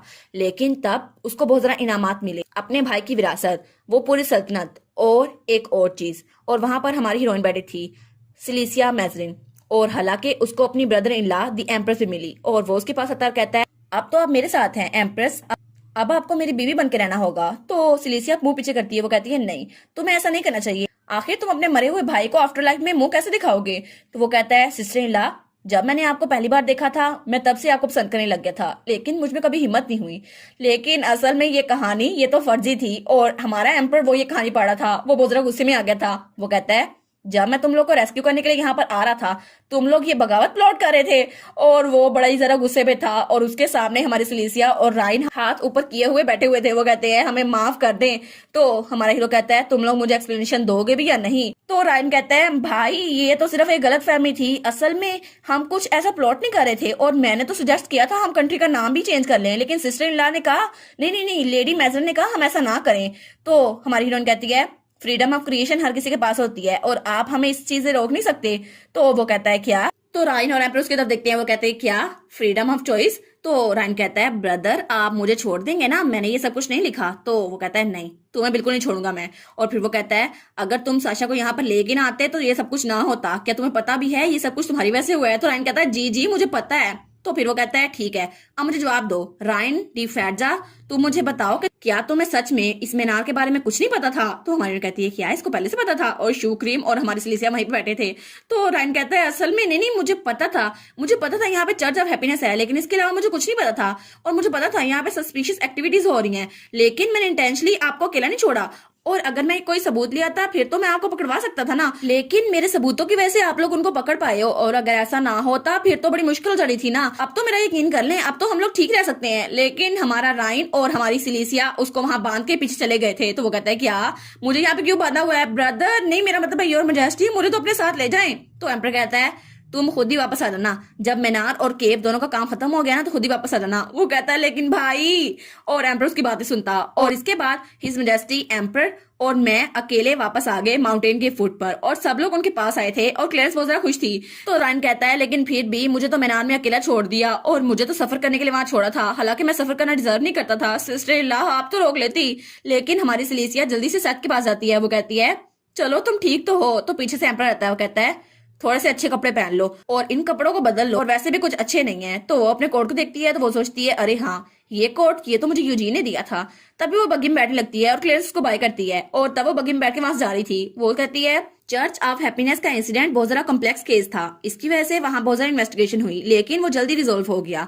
और तब वो लोग वहां महल में पहुंच गए थे। तो वो अपने फादर को देखती है, वो कहती है फादर, उसका डैड उसको देखकर बहुत ज्यादा खुश था। तभी वो दोबारा से गले मिलते हैं।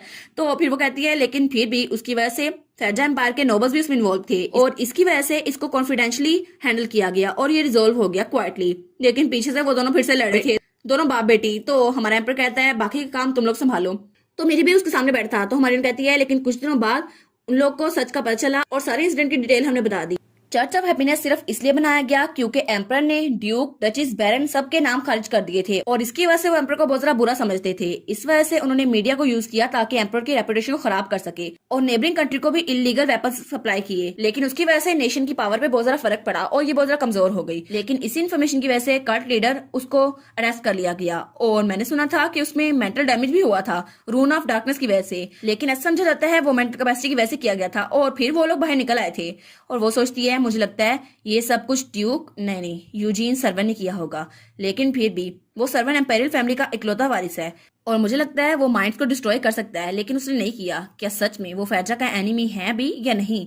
क्या हम उसकी हेल्प कर सकते हैं? लेकिन अगर वो मेरी हेल्प ना करता तो मैं सबको बाहर निकाल पाती। और तब उसे याद आता है जब यूजीन ने उस आइलैंड से निकलते हुए उसे कहा था तुमसे फिर मुलाकात होगी साशा। और तब जब वो वहां से बाहर निकल रहे थे उस कार से, तभी उसने कहा था तुमसे फिर मुलाकात होगी साशा। तो साशा सोचती है सच में क्या मैं दोबारा तुमसे मिल भी पाऊंगी या फिर नहीं, लेकिन मैं जरूर किसी ना किसी दिन तुमसे मिलना चाहूंगी। और तब वो कहती है एनीवेज चर्च ऑफ हैप्पीनेस के लोगों को एम्पायर में गलत रूमर्स फैलाने की वजह से अरेस्ट किया गया और सब लोगों को ह्यूमिलेट किया गया, और इस सब को किया राइन ने। लेकिन प्रॉब्लमेटिक फैक्ट ये था कि एम्पर की मैरिज मेरे साथ कर दी गई थी, और एम्पर और मेरी शादी की खबर अखबार में जिसने फैलाई थी उसके पीछे भी चर्च ऑफ हैप्पीनेस ही था। लेकिन ये नहीं पता था कि ये सब कुछ किया किसने था। लेकिन सबको पता चल गया था ये डॉक्यूमेंट्री एरर था। और उसके बाद फिर से मैं उस जगह पर आ गई जहां पर मैं एम्पर के साथ डाइवोर्स देने वाली थी, और तब वो लोग आमने सामने बैठे हुए थे। तो वो कहती है इस बार कोई मसला नहीं होगा, कोई भी ऑब्स्टेकल नहीं होगी, अब तो मैं डाइवोर्स लेकर आऊंगी। वो कहती है बस मेरा डाइवोर्स पक्का। तो तभी एम्पर से बुलाता कहता है साशा। वो कहती है क्या, अब क्या हुआ? तो एम्पर कहता है तुम्हें पता है ना मैं एक ऐसा एम्पर हूँ जिसकी मैरिज की एज गुजर चुकी है ना?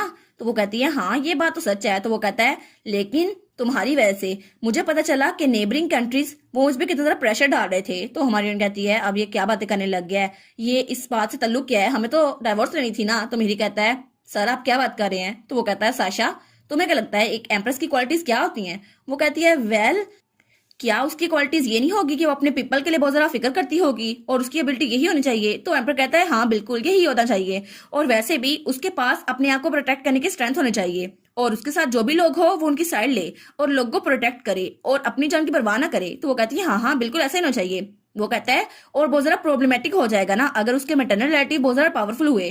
फैजा में स्टेबिलिटी गेन करने के लिए ऐसा होना चाहिए, और अगर मैंने किसी और शादी की ना तो फिर तो उसकी फैमिली यहाँ पर आएगी और कहेगी कि हमें यहाँ पर राज करना है। वो कहती है हाँ ये बात भी सच है। वो कहता है लेकिन हम किसी कॉमनर को भी एम्प्रेसिव बना सकते हैं ना, किसी नोबल लेडी को चुनना होगा जिसकी फैमिली बहुत ज्यादा इन्फ्लुएंशियल हो, और ये भी ठीक होगा। वो कहती है हाँ हाँ ये बात तो ठीक कर रहा है, लेकिन इससे फर्क क्या पड़ता है? तो वो कहता है लेकिन सबसे अहम बात यह है कि वो बहुत ज्यादा पैट्रियोटिक होनी चाहिए, उसे अपने वतन से मोहब्बत होनी चाहिए। वो कहती है हाँ ये बात तो बिल्कुल सही कह रही हो, मैं तुम्हारी बात की दाद देती हूँ। तो एम्पर वो मुस्कुरा के उसकी तरफ देखता है और बड़ी मिस्टीरियस से उसकी तरफ देख रहा था। तो वो कहता है ना तुम भी इन बातों को जानती हो ना? और वो तो बड़ा डरावना लग रहा था। तो मिठी कहता है क्या? एम्प्रो को क्या हो गया, ये ऐसी बातें क्यों कर रहे हैं? तब उसकी आंखों उधर देखता है और कहता है ये आंखें, ये तो बिल्कुल एक स्लेव की तरह है। जब वो मुझे यहाँ पर लेके आए थे मैं तो अकेडमी का अंडर ग्रेजुएट मेरी ही था ना, लेकिन उन्होंने मुझे भी ऐसे देखा था और उनको टैलेंट की पहचान होती है। तो एम्पर उसी नजर से हमारी हीरोइन को देख रहा था। वो कहता है तो मुझे लगता है ये टाइम ठीक है। तो मेरी कहता है लगता है उनका टारगेट सेट हो गया है और इस बार ये सिलेसिया होने वाली है। तो एम्पर कहता है क्योंकि ऐसा कोई है जो मेरी कंडीशन के साथ परफेक्टली मैच होता है। तो सिलेसिया कहती है कौन कौन होता है? तो वो कहता है एडवांस रून यूजर जो कि फायर को यूज कर सकता है, इम्यून टू ऑल पॉइजन्स, और उसके मैटरनल रिलेटिव्स भी बहुत ज्यादा इन्फ्लुएंशियल है और उसमें स्ट्रॉन्ग पैट्रियोटिज्म भी है।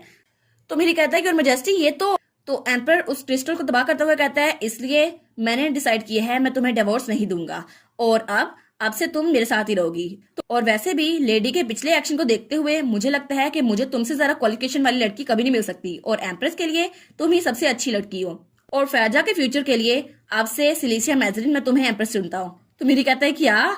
तो मेरी कहता है लेकिन आप ऐसा कैसे कर सकते हैं? Your majesty please calm down, situation को समझे सही, हमें डिवोर्स को प्रोसेस करना होगा। तो एम्पर कहता है अब मुझे ये क्यों करना होगा? तो तब वो सिलेसिया से कहता है अभी तक तो हमारी शादी भी नहीं हुई तो आखिर हमारा डिवोर्स कैसे हो सकता है, तुम्हें क्या लगता है? तो वो कहती है मेरा नाम है सिलेसिया मैजरिन और मैं बेटी हूँ शू मरीन के काउंट की, जो कि बहुत ज्यादा खामोश और अच्छी जगह है, और मैं उनकी इकलौती बेटी हूँ बैरन मैजरिन की। और उसका डैड भी वहां पर देख रहा था। तो राइन और क्लैंस भी उसको देखती थी और एम्पर ने उसके हाथ में ताज भी पकड़ा दिया था। तो वो कहती है लेकिन आखिर मैं अचानक से इस एम्पायर की एम्प्रेस कैसे बन गई? लेकिन एम्पर तो मुझे डिवोर्स देने वाला था ना, लेकिन अभी मुझे एम्प्रेस बनाना क्यों जरूरी था? और इसी के साथ बेचारी सच में उसकी बीवी बन चुकी थी और एम्प्रेस भी, और सिलेसिया मैजरिन के यान फैजा की बीवी और फैजा एम्पायर की एम्प्रेस बनने के साथ ही ये सीजन 1 यहीं पर खत्म। तो फाइनली हमारा एम्पर ही निकला यहाँ का हीरो और अभी तक तो सीजन 1 ही आया है और अभी ये स्टोरी ब्रेक पे चल रही है तो तकरीबन ये स्टोरी कंप्लीट हो गई है और नेक्स्ट पता नहीं कब आएगी। वेल आप लोग बताइएगा आप लोग को ये स्टोरी कैसी लगी और ये स्टोरी ओवरऑल कैसी थी और मेरी आवाज में आप लोग को ये स्टोरी कैसी लगी। मजीद आप लोग मेरे चैनल को सब्सक्राइब कर दें और मेरे दूसरे चैनल को भी देख लें काइंडली। उस पर भी मैं एक फनी स्टोरी स्टार्ट की हुई हूँ जिसका नाम है touch my brother and die. वो बहुत ज्यादा मजे की है लेकिन पता नहीं उस पर व्यूज क्यों नहीं आ रहे। तो अगर आप लोग को वो स्टोरी अच्छी लगती है तो प्लीज मुझे बताइएगा ताकि उसकी नेक्स्ट एपिसोड जल्दी ला सकूं। और प्लीज चैनल को सब्सक्राइब कर लें और वीडियो को लाइक लाजमी किया करेंगे। Thank you so much for watching my videos और अपना ख्याल रखिएगा। Bye bye.